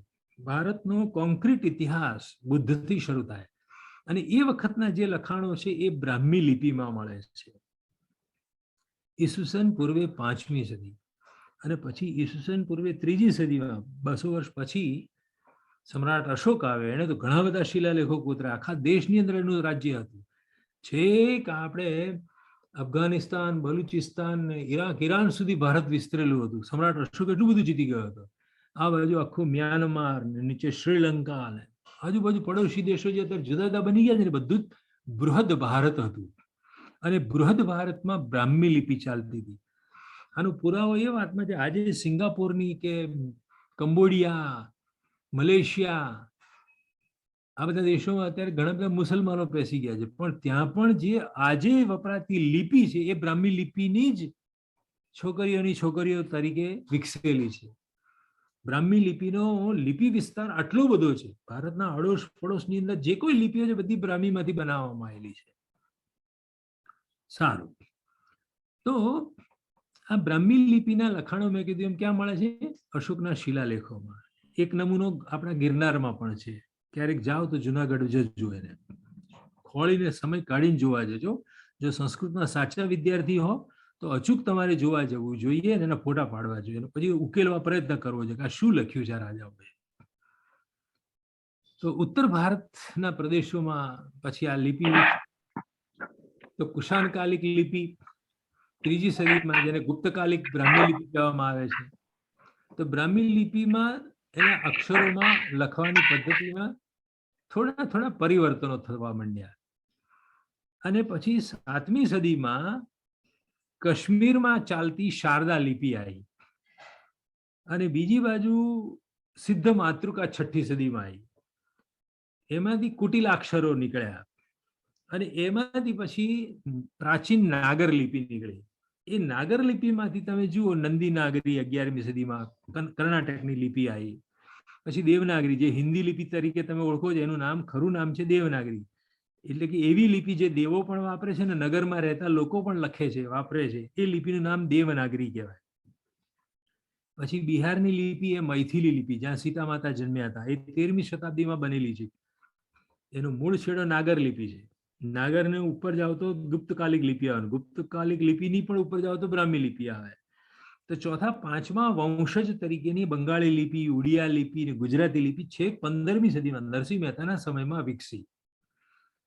એટલે તમારે જ્યારે હસ્તપ્રતો ભેગી કરતા તમારે જોવાનું, માત્ર દેવનાગરી લિપિની જ હસ્તપ્રત છે મારી પાસે, તો મિથિલામાં શું છે, બંગાળમાં શું છે, ને એથી જૂના સમયમાં જાઓ તો શારદા લિપિમાં કોઈ મળે છે હસ્તપ્રત, તો એમાં શું પાઠ છે. એ પછી પંજાબમાં અને હિમાચલ પ્રદેશ ને હરિયાણામાં બધી ટાકરી અને લંડા નામની લિપિઓ આવી, ને એમાંથી પછી આ શીખોની ગુરુ ગ્રંથ સાહેબ જે છે, એ ગુરુ ગ્રંથ સાહેબ જે લિપિમાં લખાયો છે એ લિપિનું નામ છે ગુરુમુખી અને ડોંગરી, એટલે કે આપણા લદ્દાખ બાજુ જે ચાલે છે તે. આખા ભારતમાં ધીમે ધીમે જુદી જુદી લિપિઓ બનવા માંડી, પણ એ બધાના જો તમે ધ્યાન દઈને સ્ટડી કરો તો બધાના આકારો ક્યાંક ને ક્યાંક બ્રાહ્મી લિપિ જોડે મળતા આવે. તો આ દેશમાં આટલી બધી લિપિઓ દરેક સ્થળકાળમાં 13મી સદીની જુદી હોય, 15મી સદીની જુદી હોય, 18મી જુદી હોય અને મોડર્ન જુદી હોય. આ બધું લિપિ વિજ્ઞાન તમારે જાણવું પડે, હસ્તપ્રત વિદ્યામાં ઉતરો એની સાથે. આ બધું અઘરું છે ને બહુ વિકરાળ જેવું માનશો નહીં હો. આ બધું થોડાક પ્રયત્ને 6-12 મહિનામાં તમે બધું જાણતા થઈ શકો. એ બધા સાધનો છે.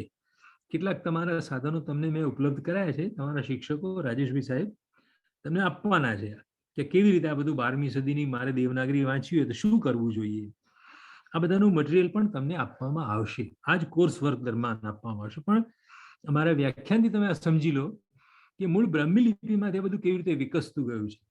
જો તમારે કોઈ પાઠનું સંપાદન કરવું હોય તો લિપિશાસ્ત્ર જાણવું પડશે, અને એનો લિપિશાસ્ત્રનો ઇતિહાસ જાણવો પડશે. કારણ કે પહેલું આપણે બોલ્યા કે આજે શું છે, મધ્યકાળમાં શું હતું, પ્રાચીન સમયમાં શું હતું, પ્રાચીનતર સમયમાં શું હતું, મૂળ કવિએ શું લખ્યું હતું, એ શોધવા માટે આવા પાછા પગલે જવાની આ બધી વાતો કરવામાં આવે છે. આ તમે જે જોઈ રહ્યા છો એ મેં ઓક્સફર્ડ યુનિવર્સિટીની બોડેલિયન લાઇબ્રેરીમાંથી મંગાવેલી કાશ્મીરની શારદા લિપિમાં લખાયેલી શાકુંતલની પ્રતિ છે. એનું પહેલું પાન તમારી સામે મૂક્યું છે મેં. પહેલી લાઈન મારી જોડે તમે વાંચશો ધ્યાનથી. કાશ્મીરની 7મી શતાબ્દીની આ લિપિ છે, શારદા લિપિ એનું નામ છે. શારદા એટલે મા સરસ્વતી, સરસ્વતીનું જ્ઞાન જેમાં લખવામાં આવે એ લિપિનું નામ એમણે શારદા લિપિ પાડી દીધું. તો જુઓ, શ્રી સરસ્વત્યય નમઃ એવું લખ્યું છે પહેલું. આપણે પરાક્રમમાં જે ક્રમાં રેફ મારી છે ને પેટમાં, તો કાશ્મીરના લોકો એક્ઝેક્ટ ઊંધી દિશામાં શ્રી લખ્યો છે. તમે જુઓ, એ ડાબી બાજુ રેફ નથી માર્યો, જમણી બાજુ એનો સ્ટ્રોક માર્યો છે. શ્રી સરસ્વત્યય, ય નીચે જોડ્યો છે, અડધો ય કર્યો છે. અને નમઃ કેવી રીતે લખ્યું છે, નમઃ ગોળ મીડું નથી આગળ, બરાબર. પછી છે યા સૃષ્ટુ સૃષ્ટિરાદ્યા પીબતી. જો પીબતી વંચાશ, શારદા ને દાની નીચે પીબતી દેખાયું, પીબતી વિધિ ઉત્તમ. ધીની અંદર ધ ચોરસ કરો એટલે ધ થઈ જાય શારદા લિપિમાં. અને ઉ જેવો છે ને પીબતીમાં ઉ જેવું દેખાય છે ને, એ ખરેખર કાશ્મીરી લિપિનો ત છે. પીબતી વિધિ હુતમ. જેમ પીબતીમાં તી બતાવું છું ઉ એટલે ત, એમ હુતમમાં પણ લખ્યું છે હુતમ, યા હવીર યા ચ હોત્રી ઇત્યાદિ ઇત્યાદિ. તો આની મેં ટ્રેનિંગ લીધી, ટ્રેનિંગ લઈને હું વાંચતા શીખી ગયો. તમે પણ શીખી શકો છો. આ જરીકે અઘરું નથી. તમે 15-20 દિવસ 2 મહિના કામ કરો તો તમે આ બધી પ્રાચીન લિપિઓ વાંચી શકો, અને એમાંથી જે પાઠ મળે ને એ આજે છપાયેલી શાકુંતલની કરતા જુદી છે આ વસ્તુ. કારણ કે આજે છપાયેલા શાકુંતલમાં શું છે, જો સૃષ્ટિ શબ્દ પહેલો છે અને સ્રષ્ટુ પછી ગયો છે. અહીં આગળ છે યા સ્રષ્ટુ પહેલા છે ને પછી સૃષ્ટિ છે, અને વહતી વિધિ હુતમ છે અત્યારે છપાયેલી ચોપડીમાં. પણ કાશ્મીરની અંદર મને શાકુંતલનો પહેલો જે નાંદી શ્લોક મળ્યો એમાં પીબતી નીકળ્યું, વહતી નથી, પીબતી વિધિ હુતમ યા હવીરી, અને એને કારણે અર્થઘટન બદલી જાય શ્લોકનું. તો સંશોધન કરવા માટે આ પ્રાચીન લિપિઓ આ રીતે ઉપયોગમાં આવતી હોય છે. માત્ર દેશમાં નહીં, આ બધું જો ઓક્સફર્ડથી મંગાવવું પડ્યું, એમાં આપણા ભારત દેશના નવી પેઢીના મારી સામે મને સાંભળેલા વિદ્યાર્થીઓ ધ્યાનથી સમજે કેટલીક વાત, કે અંગ્રેજો અહીંયા આવીને સોના ચાંદી તો લઈ ગયા, પણ આવી હસ્તપ્રતો પણ ઉપાડી ગયા. આ બોડેલેન્ડ લાઇબ્રેરી ભારત દેશમાં કાશ્મીરમાં લખાયેલી આ પાંડુલિપિ, આ મેન્યુસ્ક્રિપ્ટ, એ લંડનમાં કેવી રીતે પહોંચી ગઈ, ઓક્સફર્ડમાં કેવી રીતે જતી હતી, એ અંગ્રેજો અહીંથી ઉપાડી ગયા. અને આજે જ્યારે મેં એની પાસે માંગણી કરી કે ભાઈ મને એની ઝેરોક્સ નકલ આપો, તમને સાંભળીને અશક્ય લાગશે, હું ગપ્પાબાજી મારું છું એવું તમને લાગશે. મારી પાસે 800 પાઉન્ડ માંગ્યા છે. આ વસ્તુ તમે જે જોઈ રહ્યા છો તે 800 પાઉન્ડ એટલે 80 રૂપિયાનો તે પાઉન્ડ હતો. 64,000 રૂપિયા માંગ્યા છે મારી પાસે. આપણા દેશની વસ્તુ એ લોકો અત્યારે આવી રીતે વેચે છે, અને નકલ આપવાના, સોફ્ટ કોપી આપવાના 64,000 માંગ્યા છે, અને આ બધા ખર્ચા કરવા પડ્યા છે. ત્યારે સંશોધન થયું. બી ના જશો, તમે પણ આ બધું કરી શકશો, બહુ તકલીફ પડે એવું નથી. કારણ કે બીજી ઘણી એજન્સીઓ હવે નવી રીતે કામ કરતી થઈ ગઈ છે, એની પણ હું વાત કરીશ. સારું, હવે દક્ષિણ ભારતની વાત કરીએ તો તમિલનાડુની પ્રાચીન લિપિનું નામ છે ગ્રંથલિપિ. વર્તમાનમાં એમાંથી તમિળ લિપિ બની છે. કેરાલાની લિપિનું નામ છે મલયાળમ લિપિ. ત્યાં મલય પર્વત છે, એની પરથી લને અળા બોલે છે ત્યાંના લોકો, કાળીદાસ બોલે, પતંજલિ બોલે. તેલુગુ લિપિ એટલે કે આંધ્રપ્રદેશ, તેલંગાણા, એ તેલુગુમાંથી કન્નડ લિપિ બની છે કર્ણાટકની. અને તિગલાળી એક છે, અને એક તુળુ ત્યાં બોલાય છે. હમણાં વચમાં મારે ત્યાં રહેવા જવાનો સંદર્ભ હતો, તો મેંગ્લોરમાં અને બેંગ્લોરમાં તુળુ લિપિ બોલાય છે. કેટલાક પ્રાંતમાં તિગલાળી છે, અને ઘણા બધા ભાગમાં કન્નડ પણ ચાલે છે. પણ એ બધી આવી છે આંધ્રપ્રદેશમાંથી ઉતરી આવેલી છે. અને શારદા લિપિ મને આવડતી હતી માટે હું આ લિપિ વાંચવા માંડ્યો, કારણ કે શારદા અને તેલુગુ તમિળમાં પણ કન્નડમાં ઘણું સામ્ય છે. તો ભારતની બધી લિપિઓ બ્રાહ્મીમાંથી જ નીકળી છે. માટે આ લિપિઓના આકારમાં ભારતની એકતા જોઈ શકાય. ભારત એક છે એવું કેવી રીતે કહીએ આપણે? ભલે રાજ્યના રજવાડાઓમાં રાજાઓ જુદા જુદા કામ કરતા હતા, પણ અંદર ખાનેથી દેશ એક છે એમ જો સાબિત કરવું હોય તો આ લિપિઓને જોવી પડે, કે બ્રાહ્મી લિપિ જ બધે ચાલે. મેં તો તમને કીધું કનોડિયા, સિંગાપોર, મ્યાનમાર, શ્રીલંકા, છેક જાવા સુમાત્રા સુધી તમે પહોંચી જાઓ, ટાપુઓ સુધી, ત્યાં ચાલતી બધી જ લિપિઓ આ બ્રાહ્મી લિપિમાંથી જ ઉતરી આવેલી છે. સાબિત કરી શકાય એવી વાત છે ને, સાબિત થયેલી વસ્તુ છે. તો ભારતે કેટલી બધી મોટી દેન આખી દુનિયાને આપી છે એક લિપિ દ્વારા, કે જેથી બધું જ્ઞાન લખી શકાયું અને સાચવીને આપણા સુધી પહોંચાડવામાં આવ્યું. હવે મૂળ વાત પર જઈએ કે મહાભારત વ્યાસ મુનિએ જે લખ્યું, તો વ્યાસે, આપણે તો એવું જાણીએ છીએ કે ગણેશજીને બોલાય અને ગણપતિ પાસે બધું લખાવડાય. તો વ્યાસે ગણેશ પાસે જે મહાભારત લખાયું ને, તે એનું મૂળ નામ હતું જય સંહિતા, જેમાં યુદ્ધ કથા હતી. કૌરવ પાંડવોના ખાલી યુદ્ધની જ વાત હતી. પણ મેં કીધું એમ આ પાછા કથાકારો બધા કથા કરવા બેઠા ને, તો એમણે નવી નવી વાતો ઉમેરી.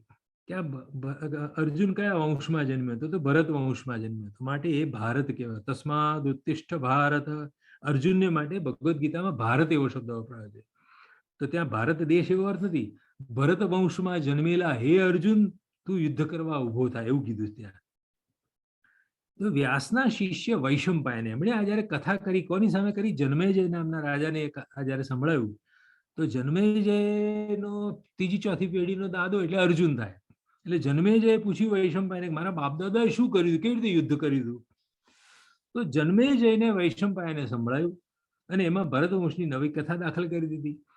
એટલે મૂળ જય સંહિતા જે 8000 શ્લોકનું મહાભારત હતું એ વૈશંપાયને 24000 શ્લોકનું બનાવી દીધું, નવા નવા વાતા કથાનકો ઉમેરીને. અને પછી એ મરી ગયા કેડે સૌતી આયા, પૌરાણિકો આયા, પુરાણ વાંચનારા માણસો, સુત પુરાણી આયા.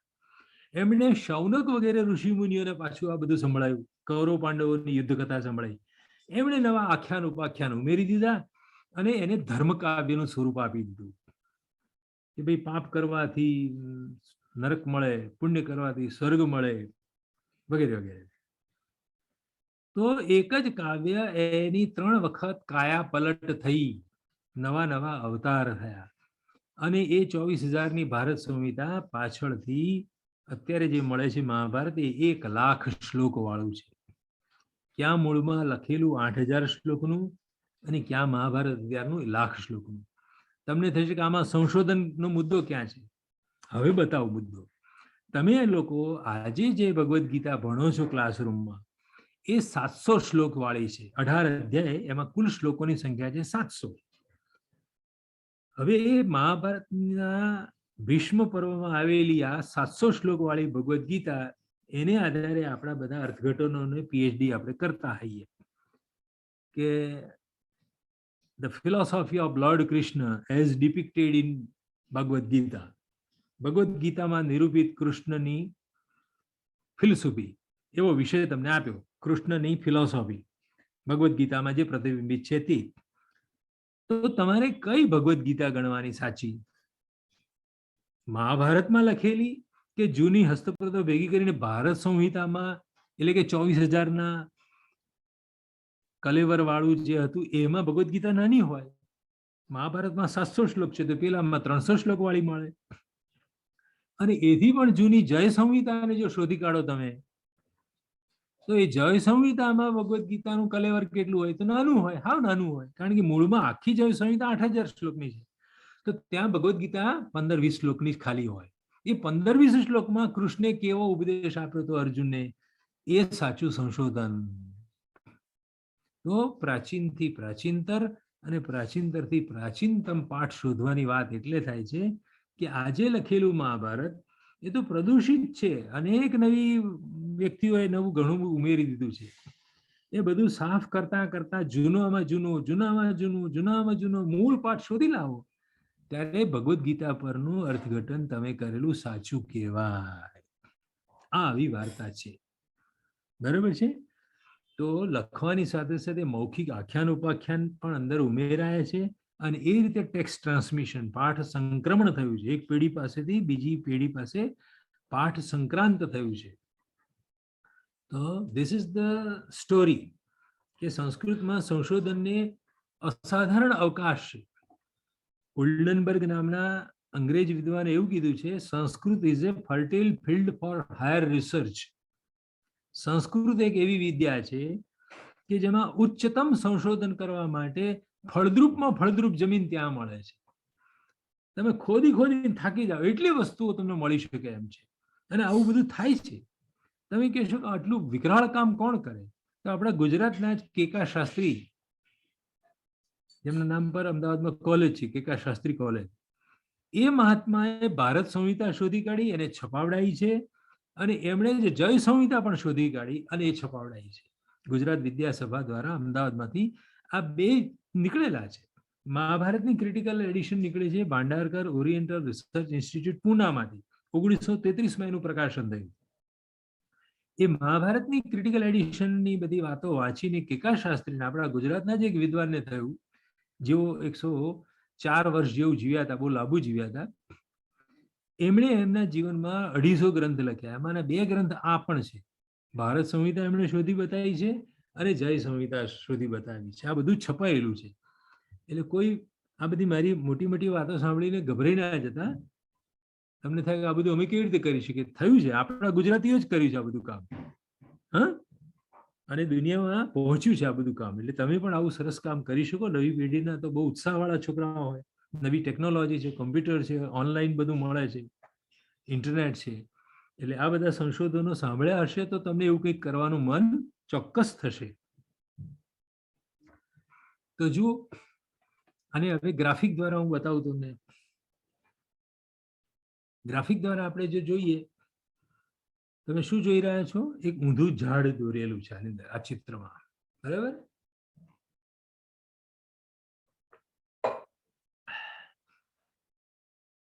એમાં પાંદડા નીચે છે, મૂળિયા ઉપર છે. આ પાંદડા છે એને માની લો કે આજે જુદા જુદા સંગ્રહાલયોમાં સંગ્રહાયેલી મેન્યુસ્ક્રિપ્ટ છે. એક્સટેન્ટ મેન્યુસ્ક્રિપ્ટ એવું લખ્યું છે ને, લાલ અક્ષરે extant manuscript number 1, number 2, number 3. Extant એટલે આજે ઉપલબ્ધ થતી, સચવાયેલી, જળવાયેલી, બચી ગયેલી, નાશ પામતા બાકી રહી ગયેલી અથવા અંગ્રેજો ઉપાડી ગયા એ પછી બાકી રહેલી ભારતની જે હસ્તપ્રતો છે ને, એને મેં આ ચિત્રમાં લીલા પાંદડાથી બતાવી છે. એ બધી તમારે ભેગી કરવાની, એની ઝેરોક્સ નકલ કરો, એની સોફ્ટ કોપી સ્કેન કોપી કરો, પીડીએફ કરો, અને એ બધાનો તુલનાત્મક તમારે અભ્યાસ કરવાનો. આમાં શું છે, પેલામાં શું છે, ક્યાં ક્યાં તફાવત છે, ક્યાં અશુદ્ધિ છે. તો એમ કરતા તમે પાંદડાના સહારે એની ડાળીઓ સુધી પહોંચો. આ ગ્રંથ કેટલા ભાગોમાં વહેંચાયેલો છે. એ જે શાખા પ્રશાખા છે એને અંગ્રેજીમાં રિસેન્શન કહે છે. તો ઉત્તર ભારતનું મહાભારત જુદું હોય અને દક્ષિણ ભારતનું મહાભારત જુદું હોય. દક્ષિણ ભારતના કથાકારોએ કેટલુંક ઉમેર્યું હોય જેની વાત ઉત્તર ભારતના લોકોને ખબર ના હોય. ઉત્તર ભારતના લોકોએ જે નવી વાતો જોડી હોય દક્ષિણ ભારતને ખબર હોય, કેમ કે પ્રાચીન સમયમાં બહુ ટ્રાન્સપોર્ટ હતા નહીં આપણે ત્યાં. એટલે સ્પષ્ટપણે મહાભારત શીર્ષક એક જ હોય, પણ દક્ષિણ ભારતની હસ્તપ્રત લઈને તમે વાંચો તો ત્યાં કંઈક જુદા અધ્યાયો મળે, જુદા શ્લોકો મળે, જુદા કથાનકો મળે, અને ઉત્તર ભારતમાં કંઈક જુદું મળે. તો એમાંથી સાબિત થાય કે મહાભારત એક પ્રકારનું નહીં પણ બે પ્રકારનું ચાલે છે આ દેશમાં. એ શાખાઓને અંગ્રેજીમાં રિસેન્શન કહે છે, ગુજરાતીમાં એને વાચના કહે છે, ઉત્તરી વાચના અને દક્ષિણી વાચના. તો પહેલું એ શોધવું પડે. આજે મળતા હસ્તપ્રતો જે ગ્રીન પાંદડા છે એને આધારે આપણે શોધી કાઢવું કે આ ગ્રંથ કેટલી વાચનાઓમાં વહેંચાયેલો છે, કેટલી શાખા પ્રશાખાઓમાં વહેંચાયેલો છે. અને પછી એનું થડિયું ક્યાં જાય છે? મૂળ ભૂતકાળમાં. એને ઓટોગ્રાફ કહેવાય. એને શું કહેવાય? ઓટોગ્રાફ. જે કાલગ્રસ્ત છે એટલે જમીનમાં દટાઈ ગયેલા મેં મૂળિયા બતાવ્યા છે. અને રિસેન્શનના માથા પર આર્ચીટાઇપ લખ્યું છે, એટલે મૂલાદર્શ પ્રતિ, પહેલી copy, first copy of the autograph. મૂળ વ્યાસમુનિએ જે લખ્યું હોય એની પહેલી જે નકલ બની હોય ને એને અંગ્રેજીમાં આર્ચીટાઇપ કહે છે. ગુજરાતીમાં આપણે એને મૂળ આદર્શ પ્રતિ કહીશું. મૂળ આદર્શ કે જેને આધારે પછી આ વાચનાઓ શરૂ થઈ અને વાચનાઓમાંથી બધી હસ્તપ્રતો બની. તો આ આખી પ્રક્રિયા મેં કીધું એમ પાંદડાથી માંડીને મૂળિયા સુધી જવાની પ્રક્રિયા છે, નીચેથી ઉપર જવાની પ્રક્રિયા છે મિત્રો. એનું નામ પાઠ સંપાદન શાસ્ત્ર. આજે મળતી હસ્તપ્રતોને આધારે કેટલી વાચનાઓમાં, કેટલી શાખા પ્રશાખામાં એ ગ્રંથ વહેંચાયેલો છે તે જાણવું, શોધી લાવવું, અને એ બેનું તુલનાત્મક અભ્યાસ કરીને મૂળમાં શું લખાયું હતું જે આજે કાલગ્રસ્ત છે, વ્યાસે શું લખ્યું હતું એ કોઈને ખબર નથી, એ આપણે અનુમાનથી શોધી કાઢવાનું છે. ત્યાં નવું ખોળવાની વાત આવે છે. એ સંશોધન કે ઓરિજિનલ ભગવદ્ ગીતા ભાઈ કેટલા શ્લોકની હશે? 15-20 શ્લોકની. કારણ કે યુદ્ધના મેદાનમાં 5-7 મિનિટમાં સમજાઈ દેવાનું. પેલો કહેતો મને નથી લડવું, અર્જુન કે, અને કૃષ્ણે એને ટૂંકમાં સમજાવી દેવાનું. કારણ કે 5-10 મિનિટથી વધારે કોણ રોકે? 18 લાખ માણસ ભેગા થયા કુરુક્ષેત્રના મેદાનમાં. તો 700 શ્લોકની ભગવદ્ ગીતા કહેવાય? થોડુંક આપણે કોમન સેન્સથી વિચારવાનું શરૂ કરીએ. 700 શ્લોક મારે વાંચવા આજે તો 1.5 કલાક જોઈએ. તો શું 1.5 કલાક આખું યુદ્ધ અટકી ગયું હતું? ના, હાવ ખોટી વાત છે. એટલે આજે મળતી ભગવદ્ ગીતા એ કુરુક્ષેત્રના મેદાનમાં ખરેખર કહેવાયેલી કરતા વધારે પડતી મોટી છે. કુરુક્ષેત્રના એકચ્યુઅલ મેદાન દરમિયાન જ્યારે પેલાને વિષાદ થયો, ગ્લાની થઈ, મારે મારા હગાવાલા નથી મારી નાખવા, હું તો નહીં લડું, ન યોત્સે ઇતિ ગોવિંદમ મુક્ત્વા તૃષણીમ બભૂવ ગાંડીવમ સ્રંસતે હસ્તાદ મુખમ ચ પરિશુષ્યતિ. હાથ ઉપરથી ગાંડીવ ધનુષ સરકી જાય છે, મોઢું હુકાઈ જાય છે, નહીં લડું પાપા કરતા ઉભો થઈ ગયો, સંન્યાસી થવાની વાત કરવા માંડ્યો. ત્યારે કૃષ્ણે એને 15-20 શ્લોક સંભળાયા હશે કે જેમાંથી એને નવી પ્રેરણા મળી છે કે લડવું જરૂરી છે. તો મિત્રો, સંશોધનની જ્યારે વાત કરીએ ત્યારે પહેલા પાઠ શુદ્ધ કરવો પડે, લાંબો ચોડો બહુ પહોળો પાઠ હોય, એમાંથી સાંકડો પાઠ કયો, અતિ સાંકડો પાઠ કયો, મૂળમાં કયો પાઠ, એનું નામ સંશોધન. તો આજના મારા આ વ્યાખ્યાનથી તમને સંશોધનનું સ્વરૂપ હું આવી રીતે સમજાવવા માંગુ છું. તો કવિ પ્રણીત અને સ્વયં શાસ્ત્રકાર દ્વારા લિખિત પાઠ કે જે આજે કાલગ્રસ્ત થઈ ગયો હોય છે, અને એના શિષ્યોએ બનાવેલી તરતની જે પ્રથમ પ્રતિલિપિ હોય એને મૂલાદર્શ પ્રતિ કહે, અને એની કેટલી શાખાઓ છે, 2 કે 3 શાખાઓ, પશ્ચિમ બંગાળ, પૂર્વ બંગાળ અથવા તો રાજસ્થાન બાજુ, પશ્ચિમ ભારતમાં આ ગ્રંથ કેવા સ્વરૂપને છે. તો દરેક ગ્રંથની દરેક પ્રાંત મુજબ દક્ષિણ ભારતની જુદી પ્રત હોય, ઉત્તર ભારતની જુદી હોય, પૂર્વ ભારતની જુદી હોય, આસામ બાજુની, અને આપણા પશ્ચિમ તરફ એટલે કે રાજસ્થાન તરફની જુદી હોય. ગ્રંથ એક જ હોય, પણ બધી હસ્તપ્રતો ભેગી કરો ત્યારે આ બધો ચમત્કાર થવા માંડે તમારી સામે. તમને અમે જે ભણાવીએ છીએ ચોપડીઓ, તે કોઈ એક જગ્યાએથી છપેલી ચોપડી તમને ભણાવી દઈએ છીએ અમે, પણ વસ્તુતઃ તમે જો આવા સંશોધનમાં ઉતરશો તો તમને ખબર પડશે કે આહા, આમાં તો કંઈક જુદું જ છે ભાઈ. તો પૂર્વજ પ્રતિ, વંશજ પ્રતિ, પૂર્વેની અને એમાંથી ઉતરી આવેલી હોય અને વંશજ પ્રતિ કહેવાય. જે પ્રતિલિપિ બનાવતા કોઈ ડિક્ટો કોપીઓ કરીને એટલી બધી હસ્તપ્રતો બનેલી છે અત્યારે પાર નહીં. તો વર્તમાનમાં ઉપલબ્ધ થઈ રહેલી પાંડુલિપિઓ જે ઘણી મોડા સમયમાં પરવર્તી કાળમાં લખાયેલી છે, મેં કીધું એમ 17મા 16મા સૈકામાં લખાયેલી છે, અને આપણા મૂળ ગ્રંથકારો તો બેઠા છે છેક 5મી સદીમાં, કોઈ છે કોઈ 8મી સદીમાં છે, કાલિદાસ હોય તો 1લી સદીમાં છે, એટલે કે 2000 વર્ષ પહેલા કાલિદાસે લખ્યું છે શાકુંતલ, રઘુવંશ બધું. માટે તર્કનિષ્ઠ નવા સમીક્ષિત પાઠ સંપાદન વાળા પ્રકાશનની આપણે અપેક્ષા છે, અને એને આધારે જ બધા સાહિત્યિક આલોચના, લિટરરી ક્રિટિસિઝમ આને આધારે કરવા જોઈએ. પીએચડી કરનાર વિદ્યાર્થીઓ બરાબર પોતાના મનમાં ગાંઠ વાળવા જેવી છે. કઈ ગાંઠ વાળવાની છે? કે હું જે સંશોધન કરીશ એ સમીક્ષિત પાઠ સંપાદનને આધારે કરીશ, કોઈ લેભાગુ પ્રકાશનને લઈને હું નહીં કરું.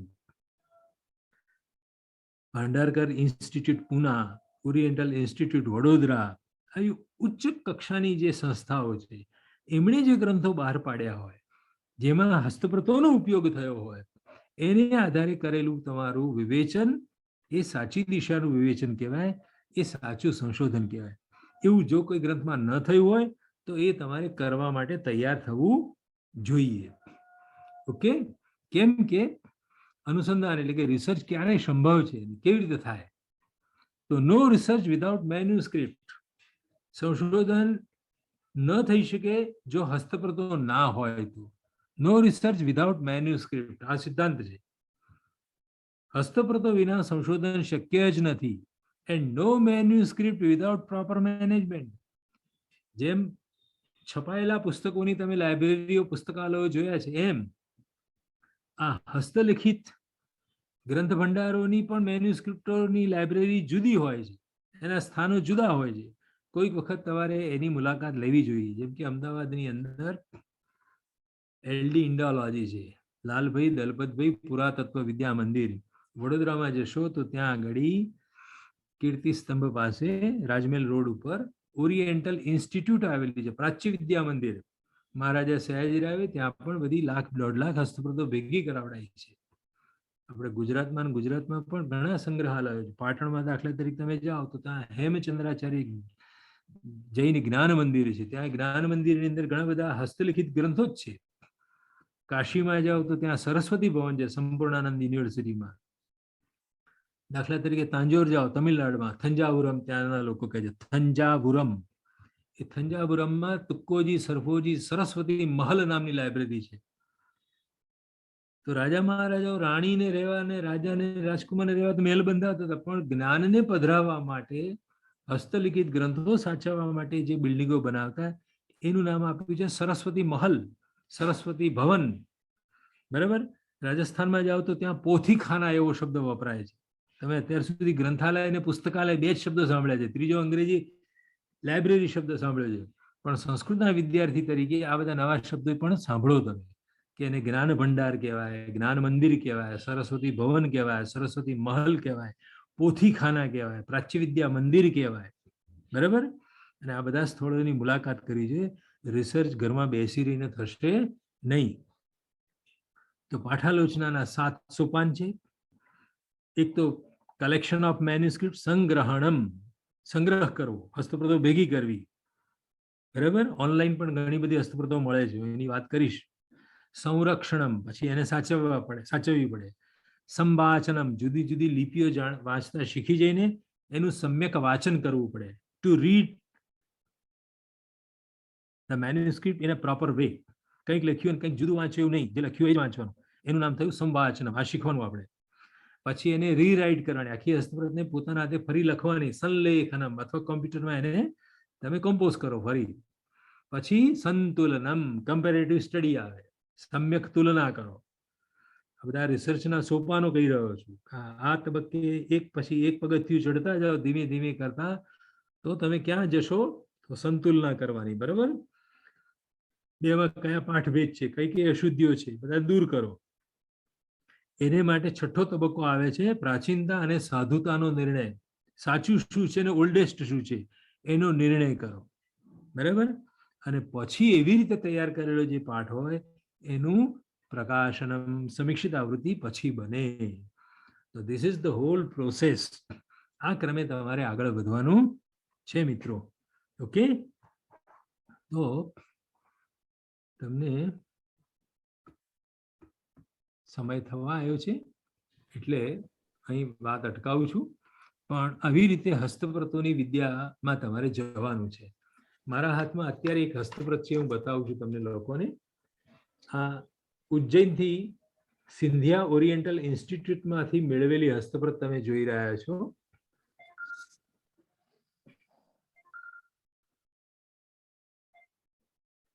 એ હસ્તપ્રત રઘુવંશનું પહેલું પાન છે. તમે ધ્યાનથી જોશો તો વાગર્થાવ્યો સંપૃક્તો વાગર્થ પ્રતિપત્તય એવું બધું વાંચવા મળશે તમને. દેખો, આ ઝેરોક્સ કોપી મેં મંગાવી છે. આ બીજું પાન એનું, સિંધિયા ઓરિએન્ટલ ઇન્સ્ટિટ્યૂટ ઉજ્જૈન એવું લખેલું છે.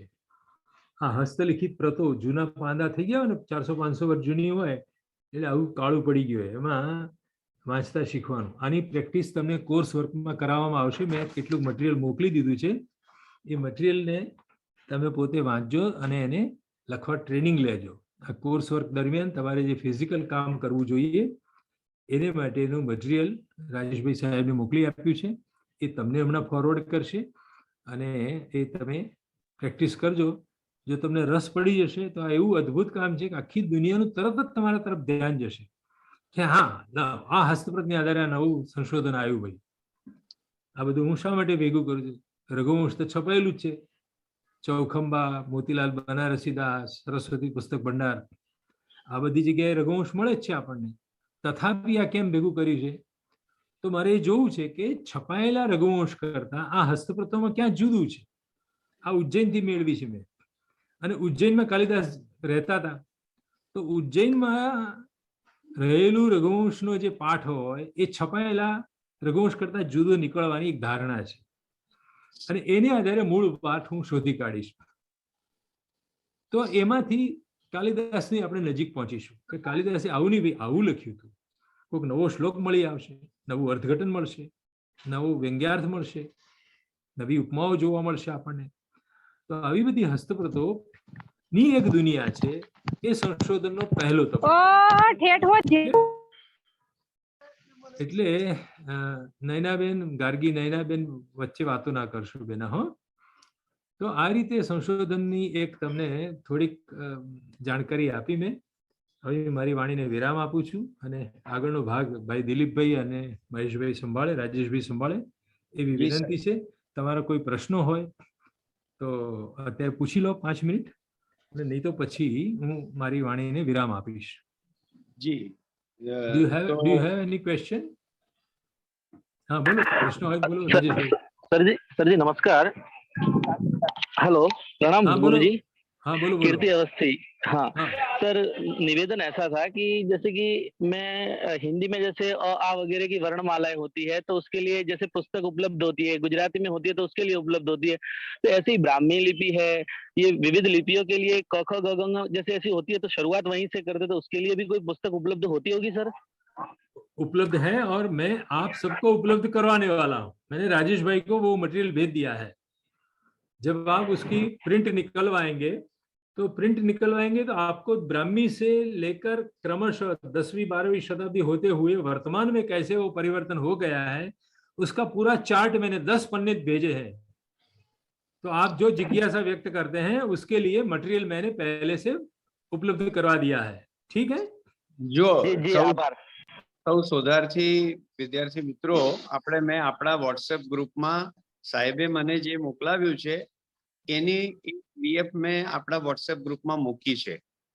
એટલે હવે આપણે અડધો પોણો કલાકનો આપણે વિરામ લઈએ છીએ, પણ એ દરમિયાન તમારે શું કરવાનું છે, સાહેબે એક તો આપણને હસ્તપ્રત નું એક પ્રિન્ટ મોકલી છે, એક હસ્તપ્રતની પીડીએફ મોકલી છે, એની પ્રિન્ટ છે તમારે, અને એની પ્રિન્ટ કઢાયા પછી એ હસ્તપ્રતમાં શું લખ્યું છે એને દેવના આજની આપણી સંસ્કૃત ભાષામાં લખવાનો તમારે પ્રયત્ન કરવાનો છે, એને ઉકેલવાનો પ્રયત્ન કરવાનો છે. અને બીજું કે હમણાં જે કીર્તિભાઈએ જે પ્રશ્ન કર્યો કે પહેલા કઈ પ્રકારની જે ભાષા હતી એના વિશેની પીડીએફ પણ સાહેબે વર્ણમાલાની પીડીએફ પણ મૂકી છે, એ પણ મેં ગ્રુપમાં મૂકી દીધી છે. તો તમે બધા એની બંનેની પ્રિન્ટ કઢાવી દો હવે. અને પ્રિન્ટ કઢાયા પછી આપણે જે અત્યારે થોડો વખત કામ કરવાનું છે એમાં હસ્તપ્રતનું જે પાનું મૂક્યું છે એને ઉકેલીને તમારે આજની શુદ્ધ સંસ્કૃત ભાષામાં લખવાનું, જે અંદર લખ્યું છે એનું એ જ તમારે લખવાનું છે. તમે ખાલી એટલું જુઓ કે તમે એ જૂની ભાષાને ઉકેલી શકો છો, વાંચી શકો છો, એને એઝ ઇટ ઇઝ લખી શકો છો, એના માટેનો પ્રયત્ન કરવાનો છે, શીખવાનું છે આપણે. આના પછીનું જે બીજું વ્યાખ્યાન છે એ પણ ભટ્ટ સાહેબનું જ છે. અને તમારા કોઈના પ્રશ્ન હોય તો તમે એકાદ પ્રશ્ન અત્યારે પૂછી લો, નહીં તો આપણે પાછા નેક્સ્ટ જ્યારે મળીએ ત્યારે પણ તમે પ્રશ્ન પૂછજો. મહેશભાઈને પૂછ્યું છે, મહેશભાઈ પૂછો. હા સર, મારે બે ક્વેશ્ચન છે સર. એક, આપે ભારત સંહિતા અને જય સંહિતાનું પ્રકાશન કેકા શાસ્ત્રીજીએ કરી એ વાત આપે કરી, પણ હવે મારે બંને પુસ્તકો જોઈએ છે સર, તો ક્યાંથી મને મળી શકે? આ મારો પહેલો પ્રશ્ન છે. બીજે ઇન્સ્ટિટ્યૂટ HK કોલેજની પાછળ ભોજે વિદ્યા ભવનમાંથી મળશે. Okay sir. અને હવે બીજો જે બધાના કામનો પ્રશ્ન છે, આપે સર વાત કરી કે આ લિપિ માટેની ટ્રેનિંગ મળતી હોય છે, તો હવે ધારો કે સર મારે જે ટ્રેનિંગ લેવી છે તો ક્યાં, કેવી રીતે ને શું પ્રોસેસ છે? વસંતભાઈ બેઠા જ છે તમારા માટે. બિલકુલ સર. જે મારી પાસે સાક્ષાત ભણેલા છે એમના માટે બધી આ કોમ્પ્યુટરમાંથી વિગતો મોકલવાની, બધા ચાર્ટ છે મારી પાસે. શારદાની બધી લિપિઓના ચાર્ટ છે. હું આ આખા ભારતમાં ફરીને આ વિદ્યા ભણાવું છું. બહુ ભાગ્ય મને ચાન્સ મળે છે કે મારા ગુજરાતના વિદ્યાર્થીઓનું કહેવા પામું છું. આ બધું યુટ્યુબ ઉપર પણ છે અને આખા દેશની જુદી જુદી યુનિવર્સિટીની વેબસાઇટ ઉપર પણ મારા વ્યાખ્યાનો છે અને બધી લિપિઓ વિશેની પણ વાતો છે. It is not difficult. તમે જાણ્યું અત્યારે પહેલી વખત, એ જુદી વસ્તુ છે. પણ આને માટેનું ભારત સરકારે 2003માં એક મોટી સંસ્થા ખોલી છે, એનું નામ છે National Mission for Manuscript, NMM, National Mission for Manuscript, જેને હિન્દીમાં રાષ્ટ્રીય પાંડુલિપિ મિશન કહે છે. રાષ્ટ્રીય પાંડુલિપિ મિશન એ ઇન્ડિયા ગેટની પાછળ જ આવેલું બિલ્ડિંગ છે. ક્યારેક જાઓ દિલ્હી તો જોજો. ત્યાં આગળથી આખા દેશમાં નેશનલ વર્કશોપ લાગે છે મેન્યુસ્ક્રિપ્ટોલોજીની, અને હું ઇન્ડિયા લેવલે સિલેક્ટ થયેલો ટીચર છું, એટલે બધે ભણાવવા જઉં છું આખા ભારતના, ઉપરથી નીચે સુધી બધે ફરી આવ્યો છું અને બધી યુનિવર્સિટી વિદ્યાર્થીઓને ભણાય. મારા વિદ્યાર્થીઓને આજે મને ભણાવીને વધારે આનંદ થાય છે. વિદ્યાર્થીઓ છે અને વિદ્યાર્થીઓના વિદ્યાર્થીઓ મારી સામે, એટલે ઇટ્સ એ ગુડ ચાન્સ કે આ બધું તમને આજે મારા દ્વારા સાંભળવા મળ્યું. ઓકે? અને બધા ચાર્ટ છે લિપિઓને, ચિંતા ના કરશો. હા, અને ધર્મેન્દ્ર છે આપણો, ધર્મેન્દ્ર ભટ્ટ, LD ઇન્ડોલોજીમાં, એ બધી લિપિઓ સરસ રીતે વાંચે છે. હા, સરસ તૈયાર થયેલો છે. ઓકે, જી સર. All the best. તો હું રજા લઉં છું. જી સર.